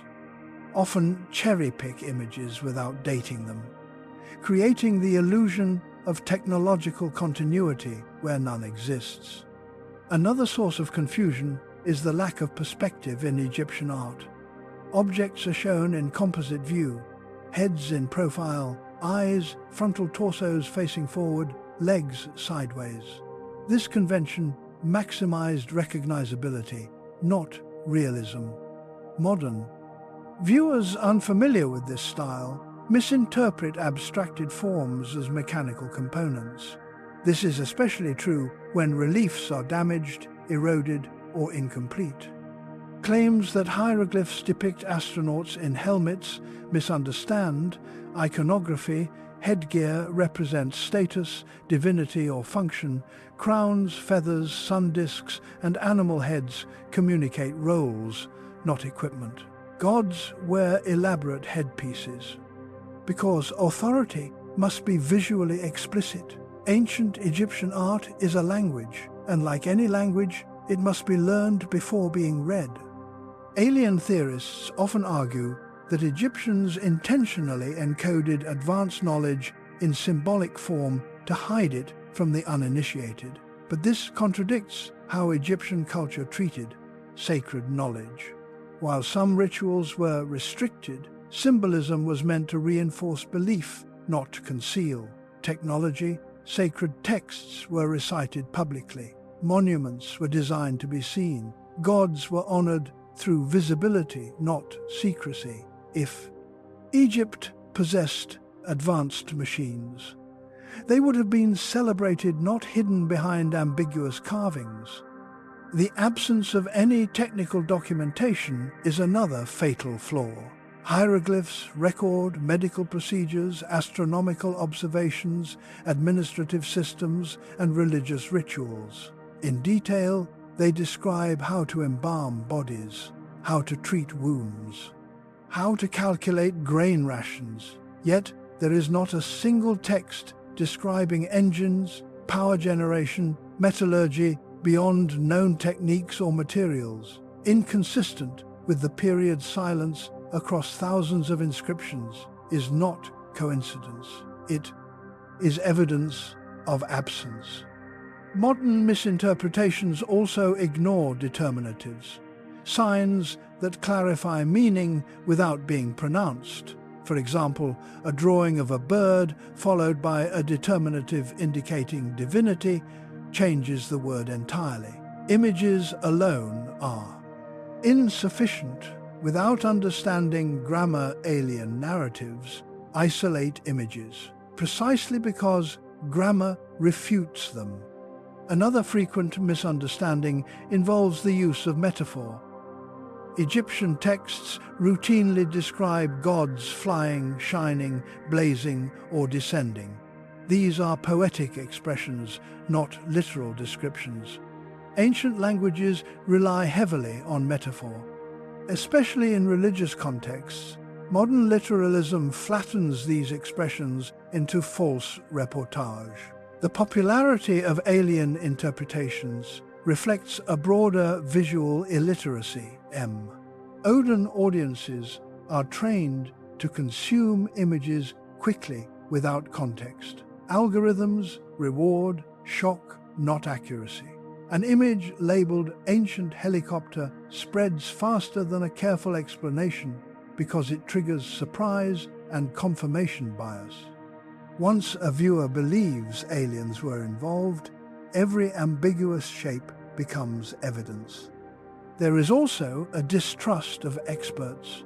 Embedded in these narratives, Egyptologists are portrayed as gatekeepers hiding truth. Yet, hieroglyphs are among the most extensively studied writing systems in history. Thousands of scholars across countries, institutions, and generations have worked independently.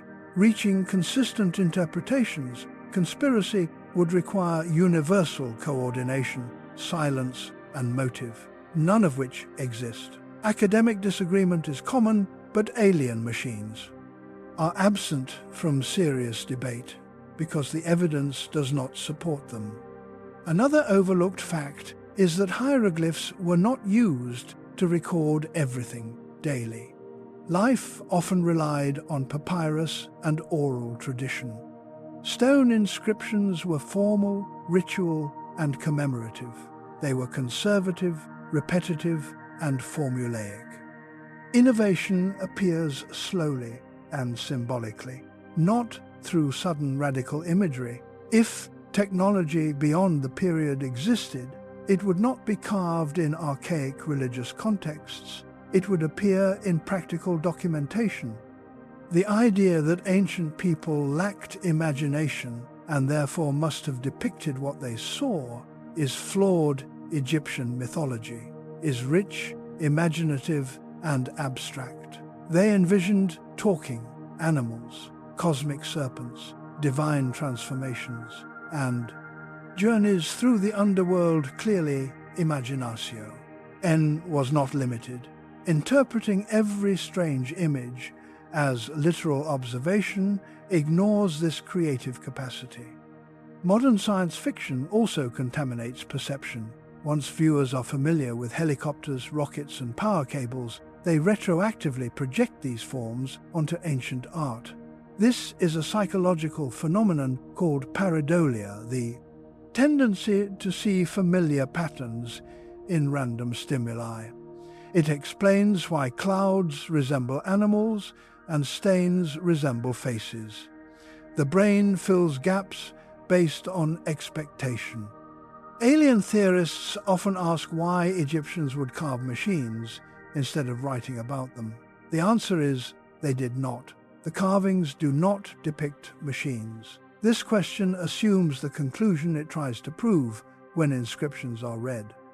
Properly, the supposed machines dissolve into language. The misunderstanding of hieroglyphs also extends to translation. Hieroglyphs can be read left to right, right to left, or top to bottom. Orientation depends on the direction figures face misreading, direction changes, meaning isolated symbols. Rearranged out of sequence produce nonsense. Yet, this is exactly how alien narratives operate. They rearrange fragments into desired shapes. Contextual reading reveals consistency. Scenes showing gods interacting with symbols align with known myths, ritual practices, and theology. Nothing in these scenes behaves like technology. Devices are not repaired, adjusted, activated, or improved. They are static, symbolic elements serving narrative function. The fascination with hieroglyphs as alien code also reflects modern nostalgia for hidden knowledge, a desire to believe ancient wis. Dom surpassed modern understanding and was lost or suppressed. This narrative is emotionally satisfying, but historically false Egyptian knowledge was cumulative, documented, and adapted by later cultures. It influenced Greece, Rome, and Islamic scholarship. Nothing was lost to the stars. When hieroglyphs are respected as language rather than imagery, they tell a story of human society grappling with time, death, power, and order. They record triumphs, fears, hopes, and beliefs, not engineering manuals interpreting them otherwise. Diminishes their true significance. Chapter 8 dismantles one of the most visually persuasive but intellectually weakest pillars of the alien Egypt. Myth hieroglyphs do not depict helicopters, lights, or machines. They depict ideas rendered through a symbolic visual grammar. Unfamiliar to modern eyes. Misunderstanding that grammar creates illusion, illusion becomes myth, myth spreads faster than correction. The real achievement of hieroglyphs is not that they secretly record alien technology, but that they sustained a civilization for over 3,000 years, preserving identity, belief, and administration across time. Their endurance is a testament to human symbolic intelligence, not extraterrestrial intervention. To read hieroglyphs properly is to see ancient Egypt clearly, and when clarity replaces spectacle, the aliens disappear, leaving behind something far more remarkable. A civilization that communicated complex, abstract meaning through stone ink and image without ever needing to look beyond the human mind. At the heart of the alien Egypt narrative lies a single persistent assumption that ancient humans lacked the technological capacity to achieve what they built, and therefore must have received help. This assumption sounds reasonable only if technology is defined narrowly as machines, electronics, or industrial processes. When technology is understood correctly as applied knowledge adapted to environment, the mystery dissolves. Ancient Egypt did not lack technology. It possessed a different kind of it, one optimized for human labor, natural materials, and long time horizons. Modern society often equates progress with complexity, faster machines, smaller components, higher energy output.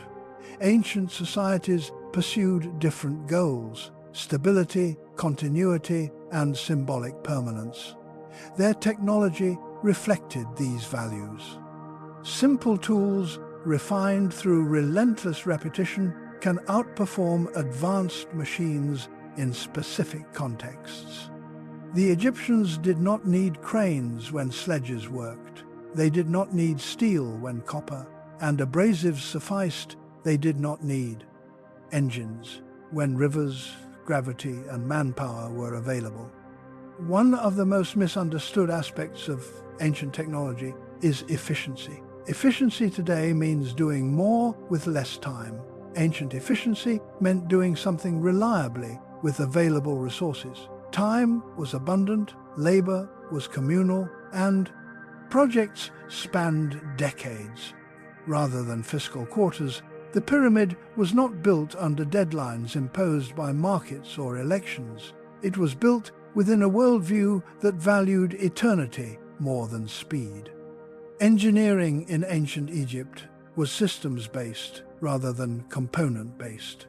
They did not rely on single breakthrough inventions, but on the integration of many simple elements: quarrying, transport, measurement, labor, scheduling, food supply, religious motivation, and administrative oversight. Each element reinforced the others. The system as a whole produced results that appear impossible when individual parts are examined in isolation. Take measurement. For example, Egyptians used cubits, palms, and fingers as standardized units based on the human body. These units were consistent, repeatable, and embedded in daily life. Measurement rods have been found showing high precision, consistency across regions. This allowed large-scale planning without abstract mathematics. Geometry was embodied, practiced, and visual rather than algebraic, yet it was accurate enough for monumental construction. Tools are another frequent point of dismissal. Copper, chisels, stone, hammers, wooden mallets, and ropes seem inadequate to modern eyes. Yet, tool effectiveness depends on context. Copper may be soft compared to steel, but when paired with abrasives, it becomes effective. Stone hammers deliver percussive force, suitable for limestone ropes braided from plant fibers, achieve remarkable tensile strength when properly constructed. Ancient tools were not crude, they were purpose-built. Ancient Egyptian technology also included knowledge of materials. Limestone was used for bulk, granite for compression, sandstone for carving. Each stone type was selected based on structural properties, thermal behavior, and availability. This is material science grounded in experience rather than laboratory testing, but the results are no less valid. The argument that ancient e.g. YPT lacked advanced machinery ignores the fact that machinery is a response to specific economic conditions. Industrial machines emerge when labor is scarce and energy is cheap. Ancient Egypt experienced the opposite. Labor was plentiful. Energy came from humans, animals, wind and water. Technology followed economics, not intelligence. Alien hypotheses often treat human labor as a weakness rather than a resource. Yet, coordinated labor is one of the most powerful forces on Earth. When thousands of people work toward a shared goal with social and religious motivation, productivity increases dramatically. Ancient Egyptians did not see labor as exploitation, but as participation in cosmic order. Building monuments was an act of worship and citizenship. Knowledge transmission was another technological pillar. Apprenticeship guilds and priestly schools ensured continuity skills were passed down through hands-on practice rather than written manuals. Errors were corrected, techniques refined, innovations preserved through memory and ritual. This slow conservative transmission prevents loss, ensures reliability, and creates high skill ceilings over time. Medicine offers a clear example. Egyptian doctors performed surgeries, treated fractures, stitched wounds, and diagnosed illnesses using observation and experience. Medical papyri show empirical methods alongside spiritual practices. Modern readers focus on spells and dismiss the science, but this reflects a false dichotomy. Ancient medicine integrated mind, body, and environment.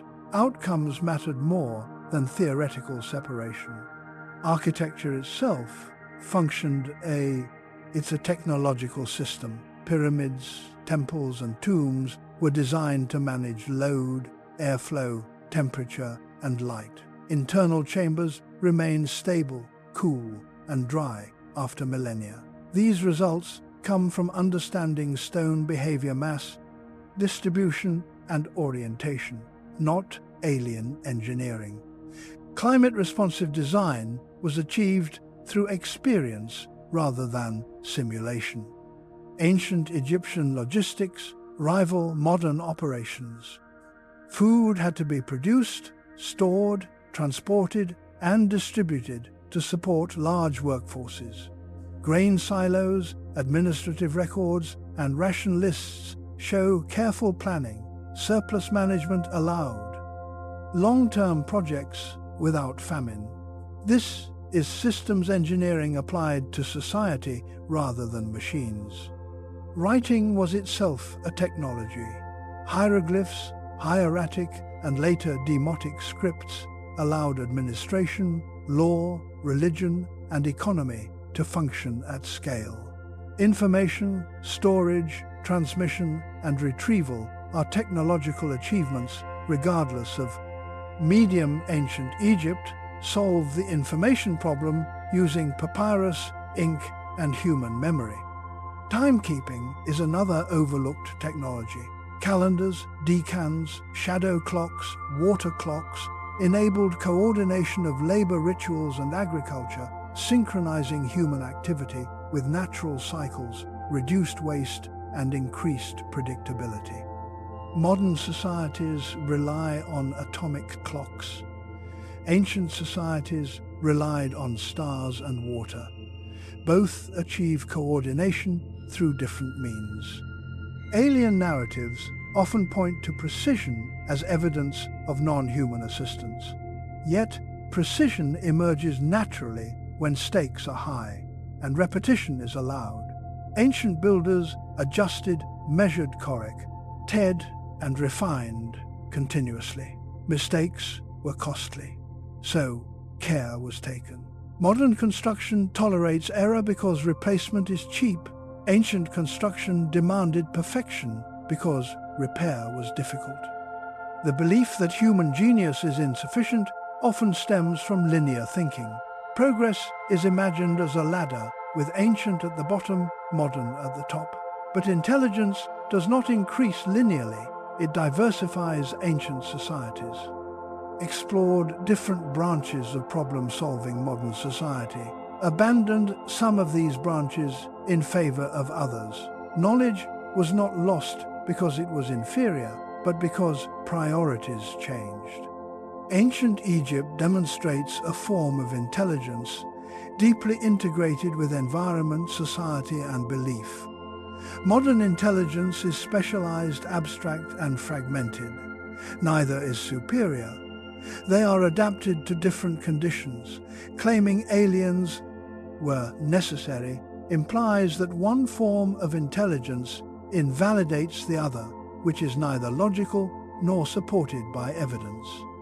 The alien hypothesis also fails to explain why advanced assistance would result in technologies limited to stone and human labor if beings possess the ability to traverse interstellar space. Why provide techniques barely beyond what humans could discover themselves? Why not leave durable materials, power sources, or knowledge that transcends era constraints? The resulting achievements look exactly like what a motivated, intelligent human society would produce, and nothing like what advanced visitors would reasonably offer. When ancient achievements are studied holistically, they reveal continuity, trial, error, and adaptation. Hallmarks of human innovation, alien intervention, would likely produce abrupt discontinuities, unexplained materials or techniques inconsistent with surrounding culture. None are present. Egyptian technology fits its environment, economy, and worldview perfectly. Human genius is often underestimated because it does not always look dramatic. It accumulates quietly across generations. The great monuments of Egypt are not expressions of individual brilliance, but of collective intelligence distributed across society over centuries. This kind of genius is difficult to imagine in an age focused on individual inventors and rapid disruption. The question, ancient technology or human genius, is therefore a false dichotomy. Ancient technology is human genius, applied under different constraints. Technology is not machines, it is problem-solving. Ancient Egypt solved problems of scale, permanence, and meaning, using the tools available to them with remarkable success. To attribute these achievements to aliens is to misunderstand both technology and humanity. It replaces evidence with incredulity and robs history of its most inspiring lesson, that humans without electricity, without engines, without computers can still reshape the world when organization, belief, and time align. Chapter 9 affirms a simple truth. Ancient Egypt does not challenge our understanding of what humans can do. It expands it. The monuments are not out of place in history. They are exactly where they belong, at the intersection of human ingenuity, environment, and purpose. The real question is not how ancient Egypt achieved greatness, But why modern society doubts that it could? The answer lies not in missing technology, but in missing perspective. When we recover that perspective, the need for extraterrestrial explanations disappears. And what remains is something far more compelling. A testament to the depth and durability of human genius is less than #0. 5# is greater than the idea that aliens helped create ancient Egypt. Did not originate in antiquity. It is not found in hieroglyphs, papyri, or temple inscriptions.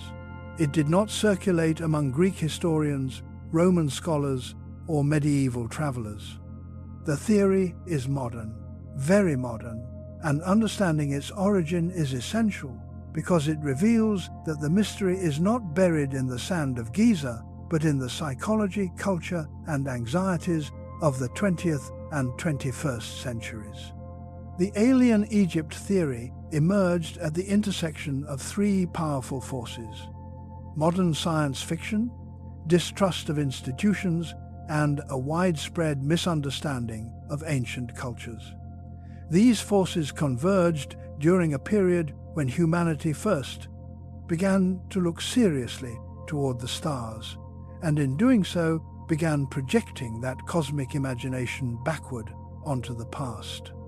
One of the most influential figures in popularizing this idea was Erich von Däniken, whose books in the late 1960s and 1970s framed ancient monuments as evidence of extraterrestrial visitation. His work reached millions of readers worldwide, not because it presented new archaeological evidence, but because it told a compelling story, one that flattered the reader by suggesting hidden knowledge suppressed by experts and institutions.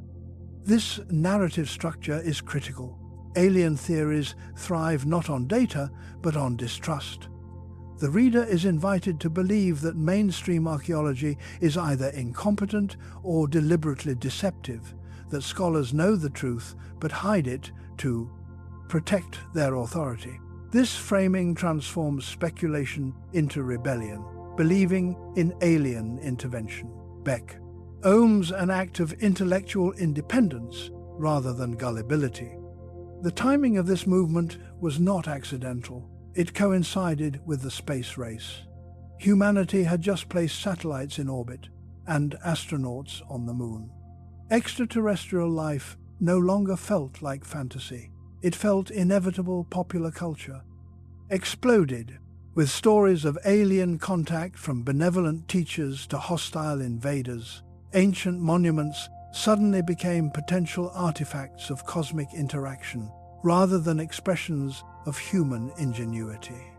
Science fiction blurred into pseudo-history books. Films and television shows presented speculation with the visual language of documentaries, authoritative narration, dramatic music, selective imagery. This aesthetic gave conjecture the appearance of scholarship. Audiences unfamiliar with academic methods struggled to distinguish hypothesis from evidence. Another crucial factor was colonial legacy. For centuries, Western narratives portrayed non-Western civilizations as exotic, mystical, or primitive. Ancient Egypt was often framed as mysterious rather than rational, brilliant but inexplicable. This mindset created fertile ground for alien theories, because it already denied full agency. To ancient peoples, claiming aliens built the pyramids was simply a new way of saying Egyptians could not have done it themselves. This bias becomes clearer when comparing how achievements are treated across cultures. Gothic cathedrals, Roman roads, and Greek temples are rarely attributed to aliens despite comparable complexity. Instead, they are celebrated as triumphs of human creativity. The alien narrative seal actively targets ancient non-European civilizations, revealing an unconscious hierarchy of credibility rather than an evidence-based argument. The rise of conspiracy culture further amplified these ideas. In an age of government secrecy, nuclear weapons, and covert operations, people became accustomed to the idea that powerful institutions hide the truth. Aliens fit neatly into this worldview. Ancient history became another domain where official explanations were suspected of being lies. Television played a major role. Shows framed as investigations often ask questions without providing answers, then imply the answer must be extraordinary. Absence of explanation is treated as evidence of suppression rather than as an invitation for further research. Phrases like "experts can't explain" or "science has no answer" are used even when explanations exist but are complex or unglamorous. The internet accelerated this process dramatically. Images taken out of context spread faster than corrections. Algorithms reward engagement, not accuracy. Shocking claims travel farther than nuanced analysis. Once an image is labeled ancient, helicopter or alien god, it becomes emotionally sticky. Even when debunked, the initial impression persists. Alien theories also appeal to a deeper existential desire. The idea that humanity was guided by advanced beings suggests we are part of a larger cosmic story, that we are not alone or insignificant. Ancient Egypt becomes a bridge between humans and the universe, a comforting narrative in an age where technological power has outpaced philosophical certainty. There is also a paradox, equal humility and arrogance in the alien theory. Humility because it suggests humans needed help. Arrogance because it assumes modern people are uniquely capable of recognizing this help, whereas ancient people were naive witnesses to it. This contradiction is rarely examined, but it reveals how the theory centers modern perspective as superior judge of the past. Academic archaeology, by contrast, is slow, cautious, and incremental. Discoveries are debated, peer-reviewed, revised over decades. This process does not produce dramatic revelations on demand. It does not cater to spectacle alien narratives. Exploit this gap by presenting certainty, where science offers probability and mystery. Audiences gravitate toward confident answers even when they are wrong. The language used by alien theorists is another clue. They rely heavily on rhetorical questions. How could they possibly build this? Why would they do that? If humans did not have help, these questions assume ignorance as evidence. They rarely engage with detailed archaeological data, experimental results, or primary sources, because those undermine the narrative. Another origin point is the misunderstanding of myth. Ancient texts are treated as literal records rather than symbolic literature. Gods become astronauts. Chariots become spacecraft. Divine light becomes energy weapons. This literalism ignores genre, cultural context, and metaphor. Ancient people were not attempting to write science textbooks. They were expressing meaning through story. The alien theory also benefits from the difficulty of communicating scientific explanation, explaining stone. Transport requires discussing friction, labor organization, environmental context, and experimental archaeology. Explaining aliens requires only imagination. Complexity loses to simplicity in mass media. It is telling that alien theories often recycle the same examples repeatedly: pyramids, Nazca Lines, Easter Island, Stonehenge. Despite decades of research providing explanations, new evidence rarely changes the narrative because the theory is not evidence-driven. It is belief-driven. Contrary data is dismissed as cover-up, reinforcing the belief rather than challenging it. The commercialization of mystery cannot be ignored. Books, shows, tours, and merchandise generate revenue. Sensational claims attract audiences. Accuracy does not. Mystery is a business model, and Egypt, with its monumental ruins, provides perfect visual material to sustain it.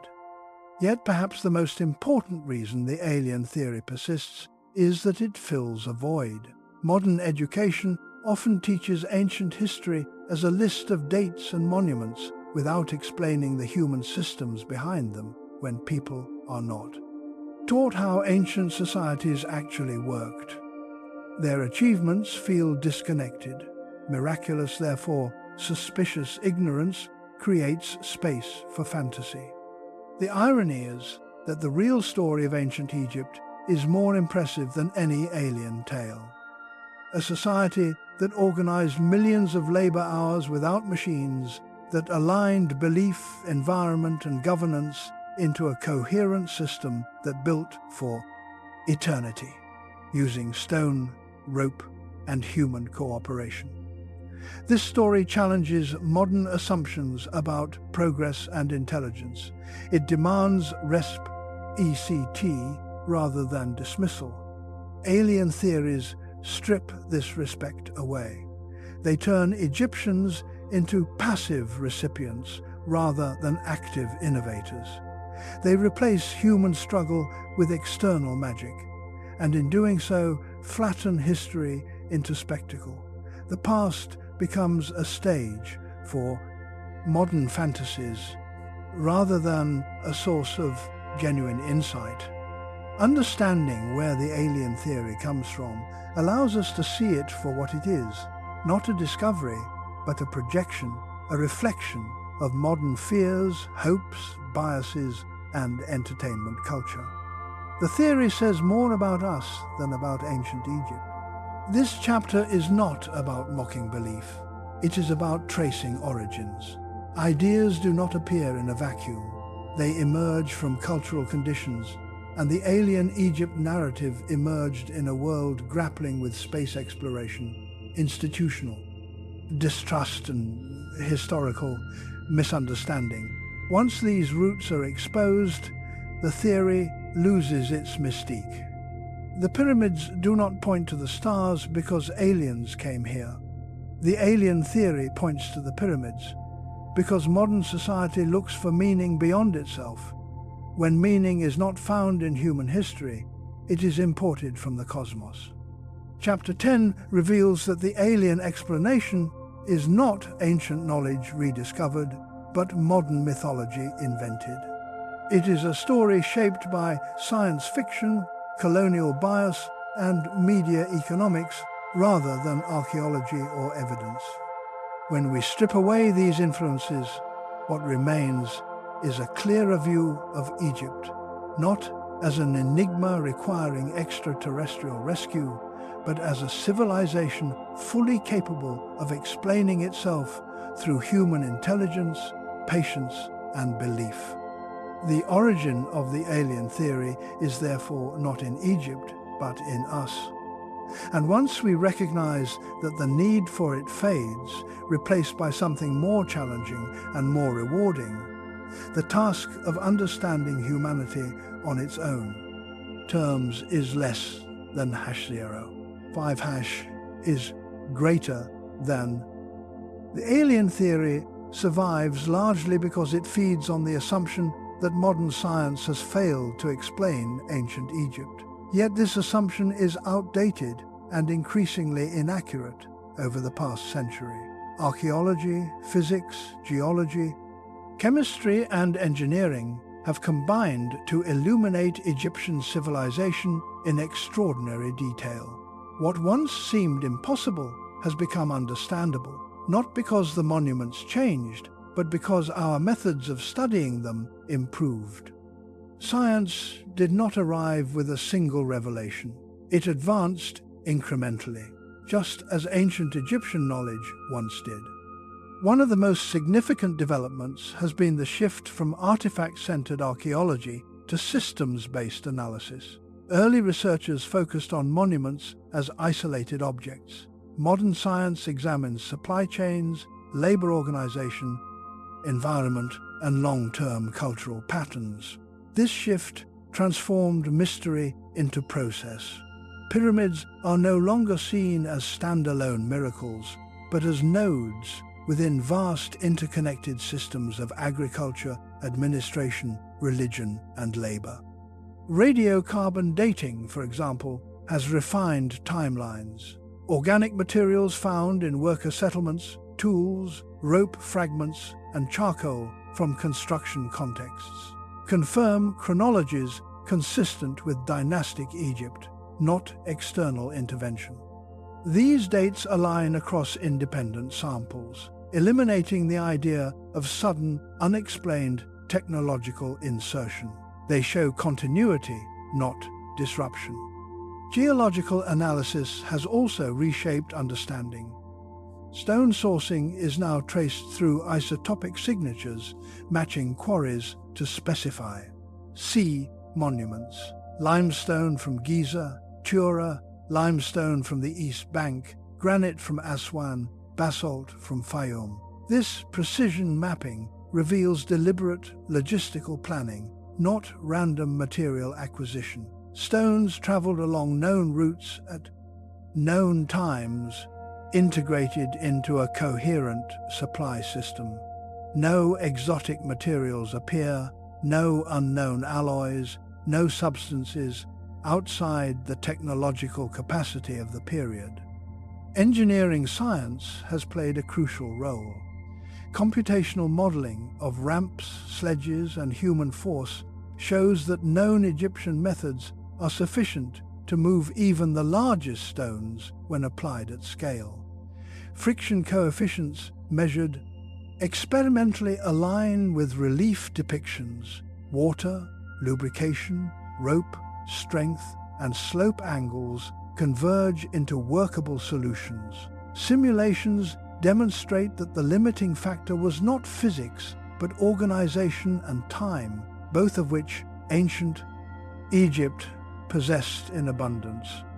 Experimental archaeology provides perhaps the most compelling evidence.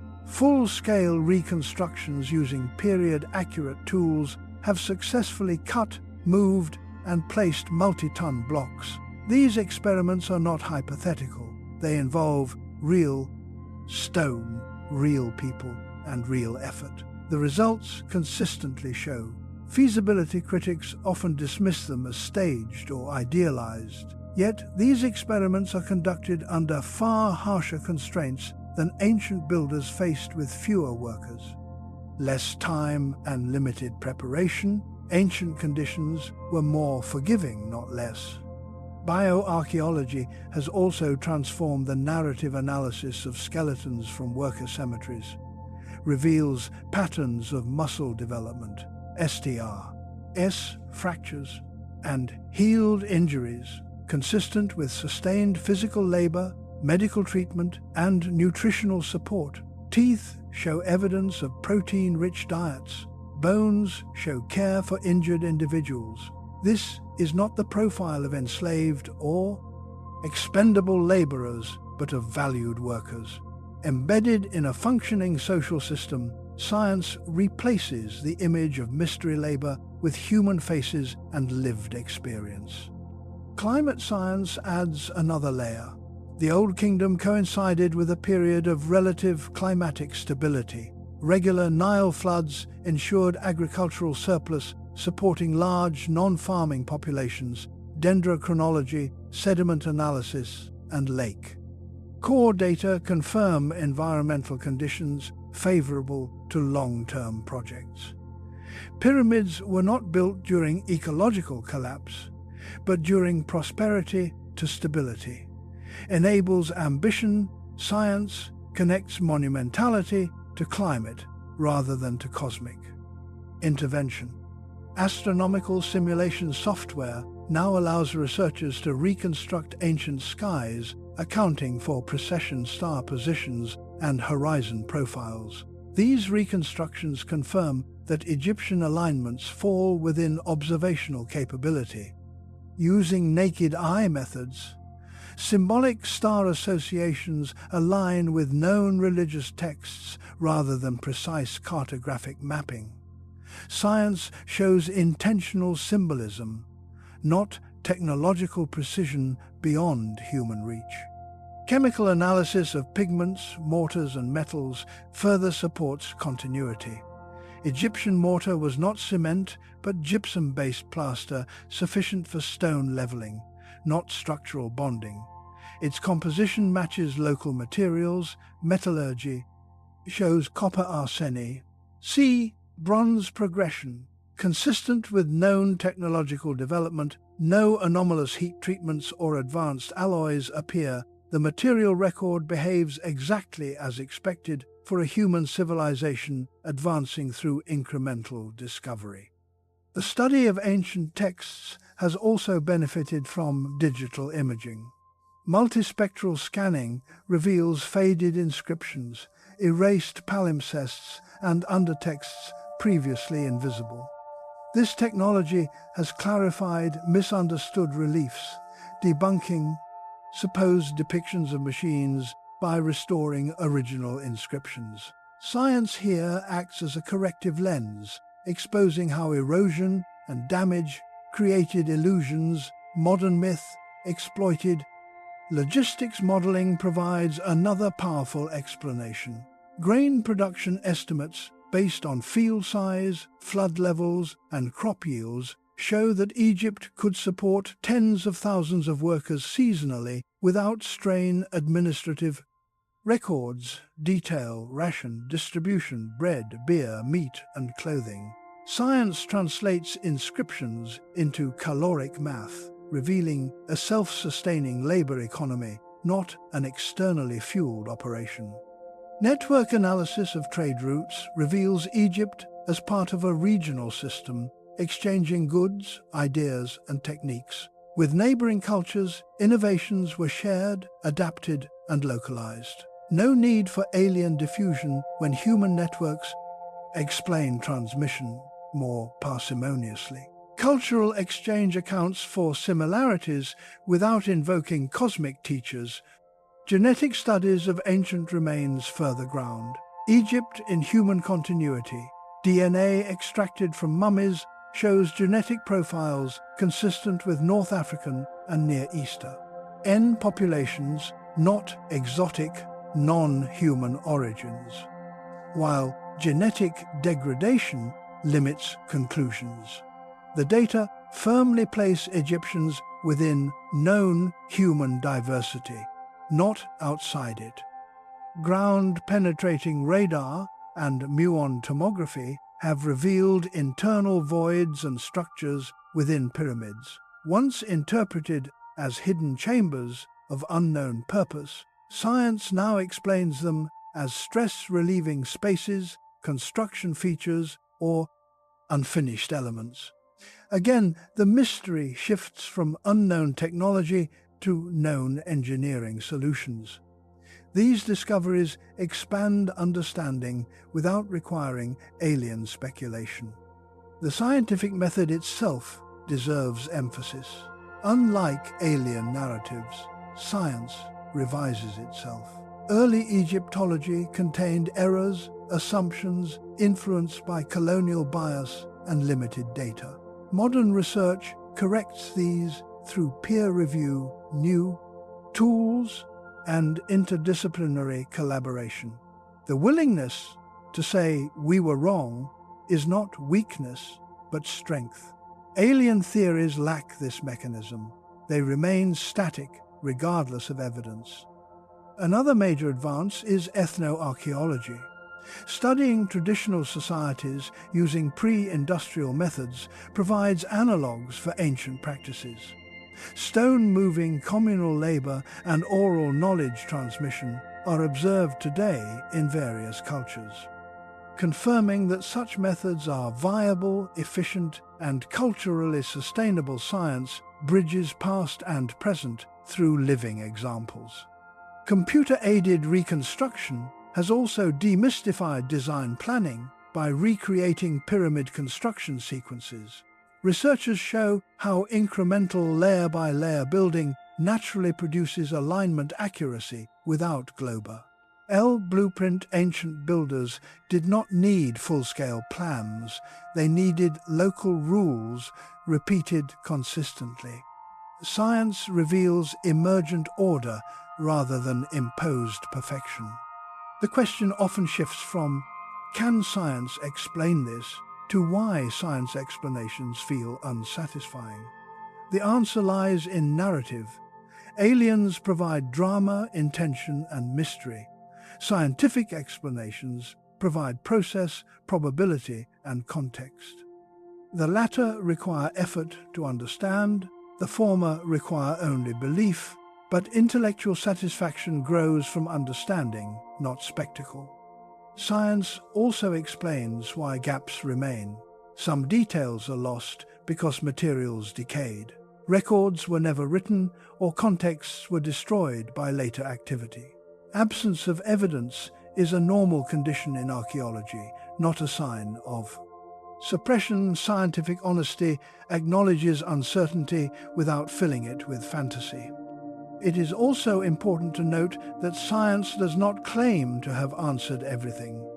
Debates continue over ramp, designs, labor numbers, and construction timelines.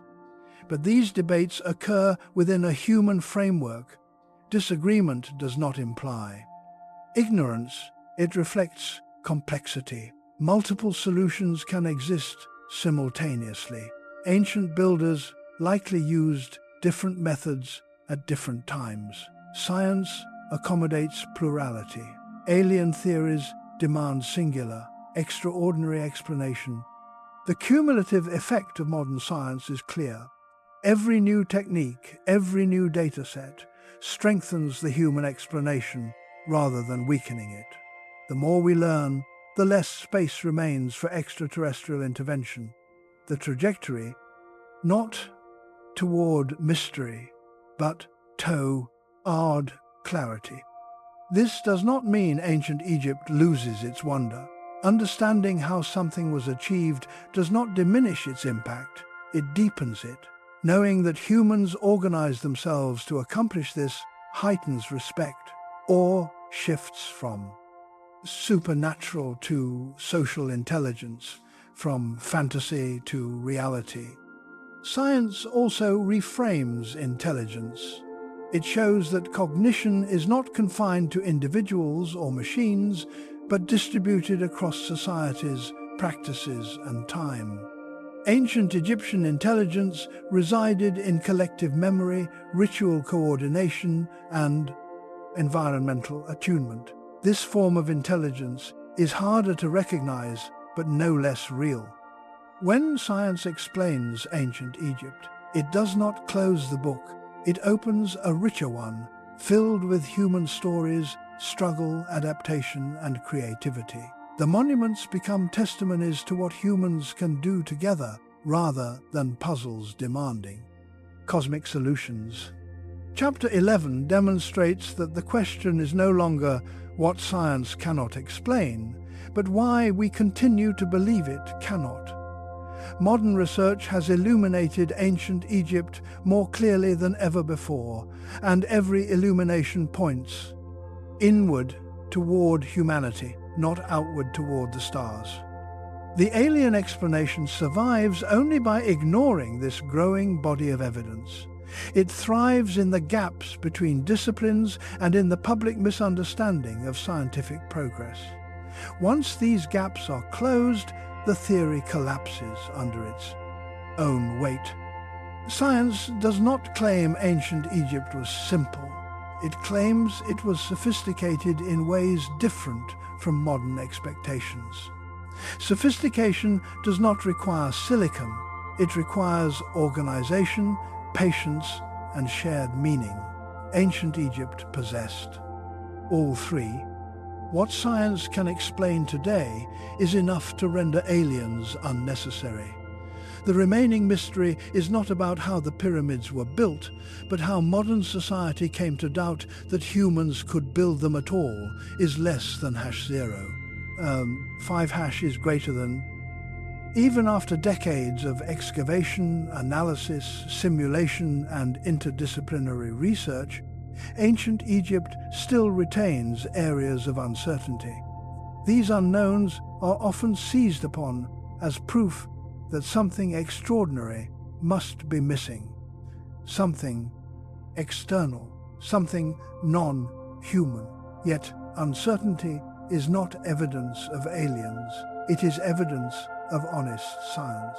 No ancient civilization is fully understood. Not Rome, not Mesopotamia, not the Maya. Unanswered questions are a natural consequence of time decay and incomplete records. The mistake is assuming that mystery must imply intervention. What remains unexplained in Egypt is not the fundamentals, but the fine details, the margins where documentation fades and physical evidence erodes.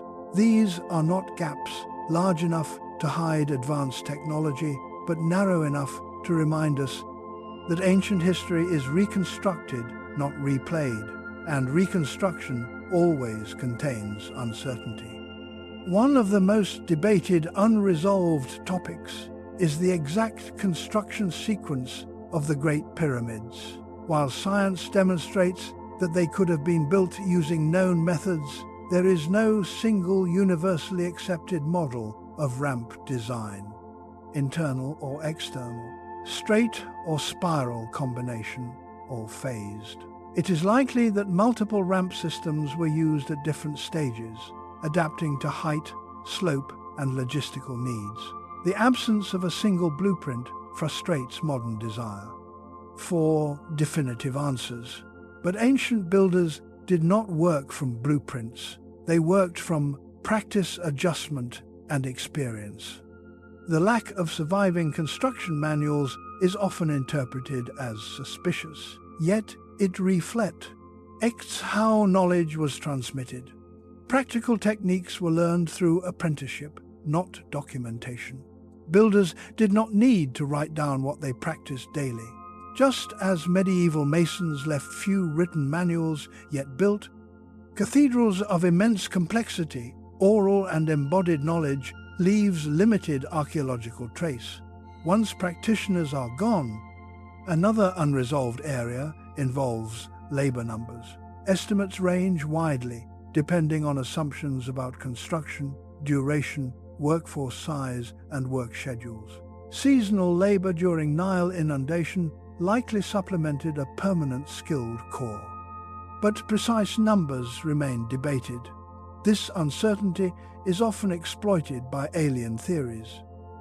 Yet whether 10,000 or 30,000 workers were involved does not change feasibility. It only affects interpretation of social organization. The internal purpose of certain architectural features also remains open to interpretation.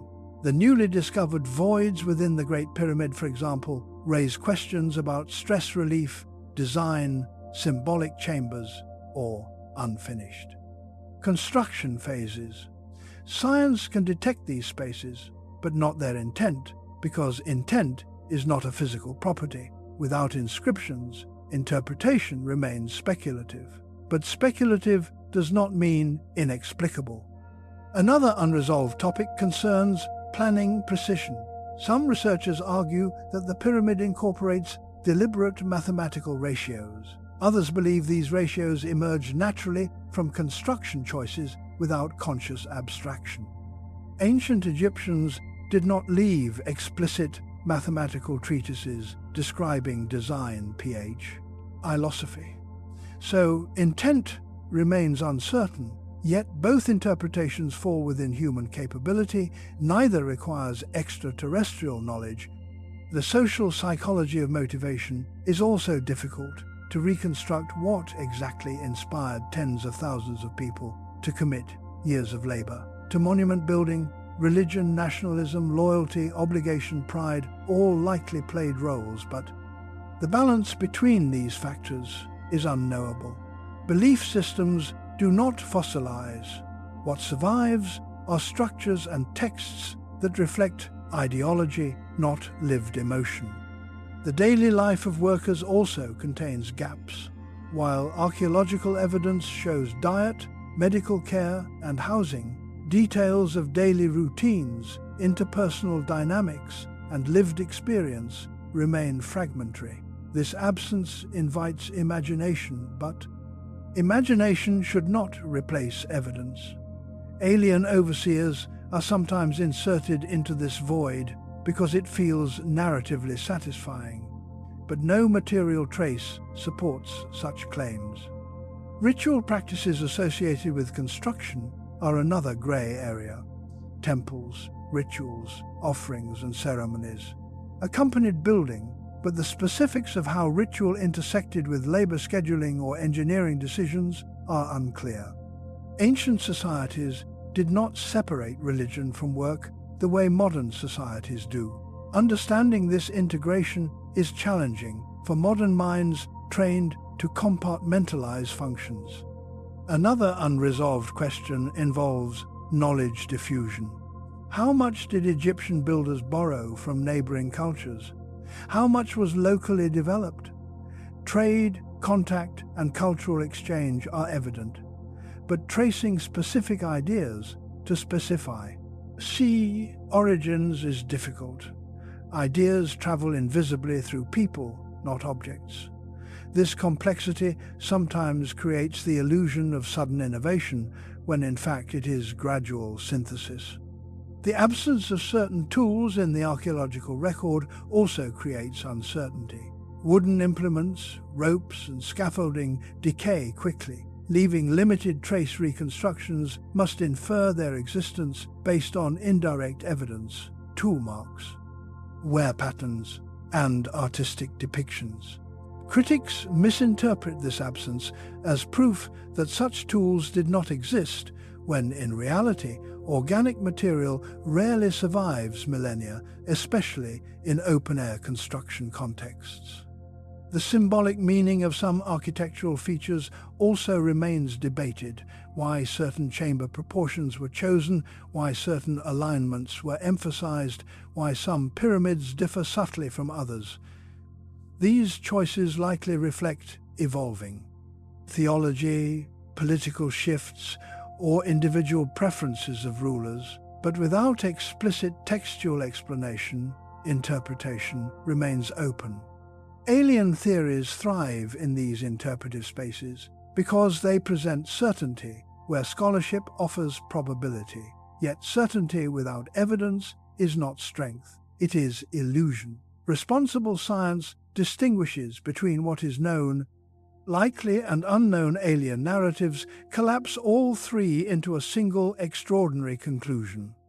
It is also important to recognize that unresolved questions exist precisely because Egyptian civilization was vast, complex, and long-lived.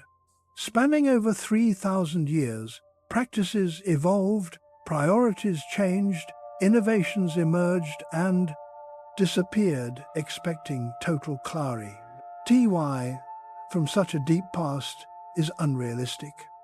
Modern technology continues to close gaps. Non-invasive scanning, chemical analysis, and digital reconstruction promise further insights. Yet, some questions may never be answered, and that is acceptable.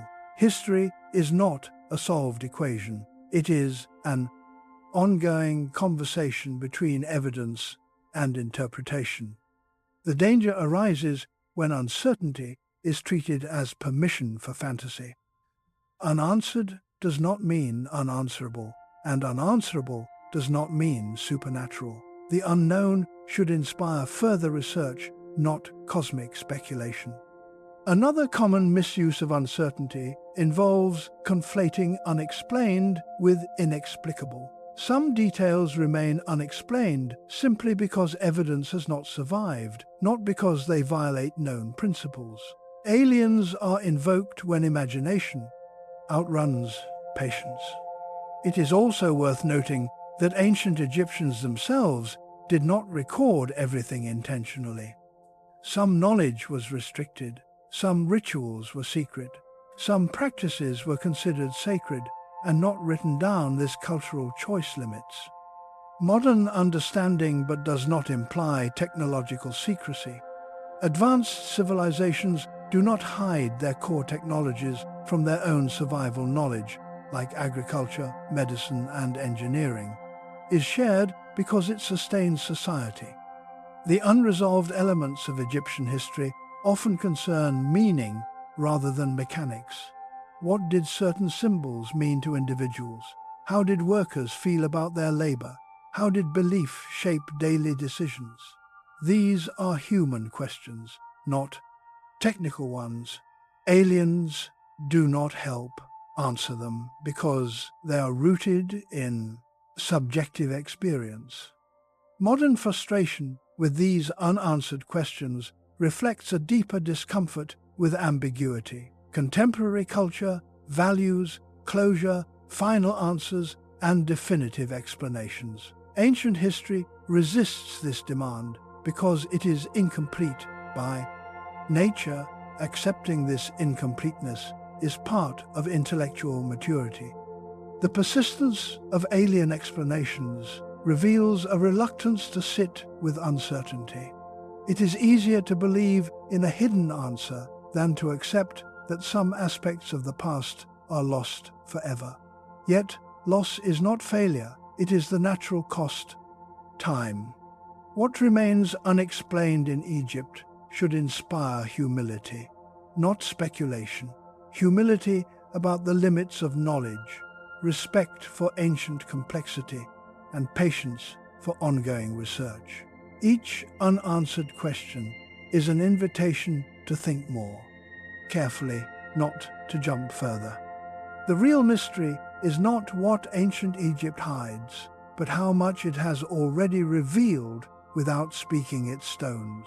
Its texts, its landscapes, have given us more insight into human potential than almost any civilization in history. Remaining unknowns do not diminish that achievement. They frame it. Chapter 12, therefore, reframes mystery not as a gap to be filled with aliens, but as a boundary, reminding us that history is a dialogue across time, not a puzzle designed to be fully solved. The past does not owe us completeness, it offers fragments and asks us to interpret responsibly. The temptation to fill silence with extraordinary explanations says more about modern impatience than ancient secrecy. Ancient Egypt does not whisper of visitors from the stars. It speaks clearly of humans grappling with eternity, using the tools, beliefs, and knowledge available to them. What remains unexplained is not evidence of alien help, it is evidence that ancient Egypt was human, complex, and real. Complexity resists simplification. Mystery does not require cosmic answers, it requires careful listening. As science advances, some of these uncertainties will shrink, others will remain, and that is acceptable. The goal of understanding the past is not to eliminate mystery, but to approach it with discipline and respect. The unexplained is not an invitation to abandon reason, it is an invitation to deepen it. And when reason is applied patiently, the space where aliens once stood continues to narrow until what remains is not extraterrestrial shadow, but human. Depth is less than #0, 5# is greater than. After examining every major claim, every persistent mystery, and every unanswered question, the conclusion becomes unavoidable. Not because it is comforting, but because it is consistent. The idea that aliens helped create Egypt is not supported by evidence, archaeological, textual, scientific, or logical. It survives not because it explains the past better, but because it flatters modern imagination while underestimating ancient humanity. The final verdict is not that Egypt was assisted by beings from the stars, but that modern society has struggled to fully accept what humans have already proven capable of. This verdict does not emerge from a single argument, but from convergence. When independent fields, archaeology, engineering, astronomy, biology, linguistics, geology, and anthropology all point in the same direction, that convergence carries weight. Aliens are not ruled out because they are impossible in the universe, but because they are unnecessary to explain Egypt. Extraordinary claims require extraordinary evidence, and such evidence does not exist here. The monuments of Egypt do not violate physics. They do not introduce unknown materials. They do not rely on technologies that contradict human capability under known conditions. Every element of Egyptian civilization fits within a human framework shaped by environment, belief, organization, and time. When all pieces are placed together, the picture that emerges is coherent, human, and continuous. One of the most important lessons of this investigation is that modern perception is a poor judge of ancient possibility. When we see the pyramids, we see endpoints. Without seeing the centuries of preparation that preceded them, we see stone. Without seeing systems, we see results. Without seeing repetition. The illusion of impossibility is created by missing context, not by missing technology. The alien explanation often begins with a silent assumption that intelligence must look modern, that progress must resemble our own path. But history shows that intelligence adapts to circumstance. Ancient Egypt optimized for permanence. Modern society optimizes for speed. Both are intelligent responses to different conditions. One is not superior to the other. They are incomparable expressions of human cognition. The idea that ancient people were somehow mentally inferior collapses under scrutiny. Egyptians developed writing, law, medicine, astronomy, engineering, and philosophy not as borrowed gifts, but as native responses to their world, and their solutions were elegant, precisely because they were constrained. Constraint does not limit creativity, it channels it. The pyramids stand not as anomalies, but as extreme examples of what collective human effort can achieve when belief aligns with labor, when society commits to a shared vision, and when time is measured in generations rather than deadlines. Modern societies rarely attempt such projects, not because we cannot, but because we choose differently. Values shape outcomes. Alien theories persist because they transform history into spectacle. They replace complex human stories with simple cosmic ones. They offer certainty without effort and mystery without discipline. Yet, this comes at a cost. They erase human struggle, ingenuity, and resilience. They turn ancestors into bystanders in their own achievements. There is also a subtle but significant ethical implication. Denying ancient Egyptians credit for their accomplishments reinforces long-standing narratives that diminish non-modern, non-Western societies, attributing greatness to aliens, rather than people repeats. A familiar pattern of disbelief masked as fascination, respect for the past, requires recognizing its authorship. The final verdict must also address the emotional appeal of alien narratives. They offer a sense of cosmic connection, a feeling that humanity is part of something larger. This desire is understandable, but it does not require rewriting. History, ancient Egypt, already offers a cosmic vision, expansive enough to inspire awe, a civilization that aligned itself with the universe through symbol, ritual, and architecture without leaving the earth. The stars mattered deeply to Egyptians, not because visitors came from them, but because they represented eternity. The sky was the most reliable structure they knew, unchanging across generations. The pyramids were built to echo that. Permanence, the alignment is poetic, not technical. The goal was not contact, but continuity. when all evidence is weighed, the alien hypothesis fails, not because it is imaginative, but because it explains less than it claims. It introduces more questions than it answers. Why would advanced beings use primitive materials? Why leave no tools, no records, no trace? Why intervene selectively and ambiguously? Why mirror human cultural patterns so closely? The theory collapses under its own inconsistencies. Human explanations, by contrast, grow stronger. As knowledge expands, the more we study ancient Egypt, the clearer its internal logic becomes. Nothing about it requires suspension of disbelief, only expansion of respect. The final verdict is therefore not anticlimactic.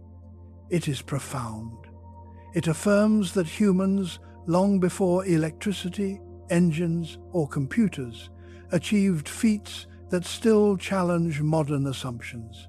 It reminds us that intelligence is not defined by technology alone, but by organization, imagination, and commitment.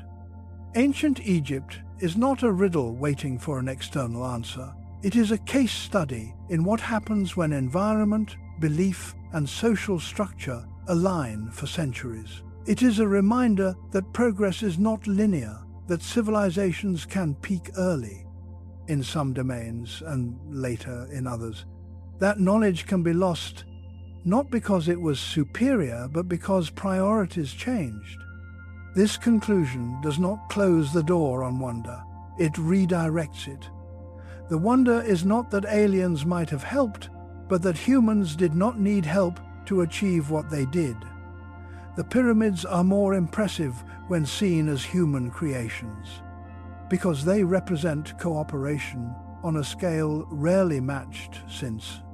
Modern society often prides itself on individual genius.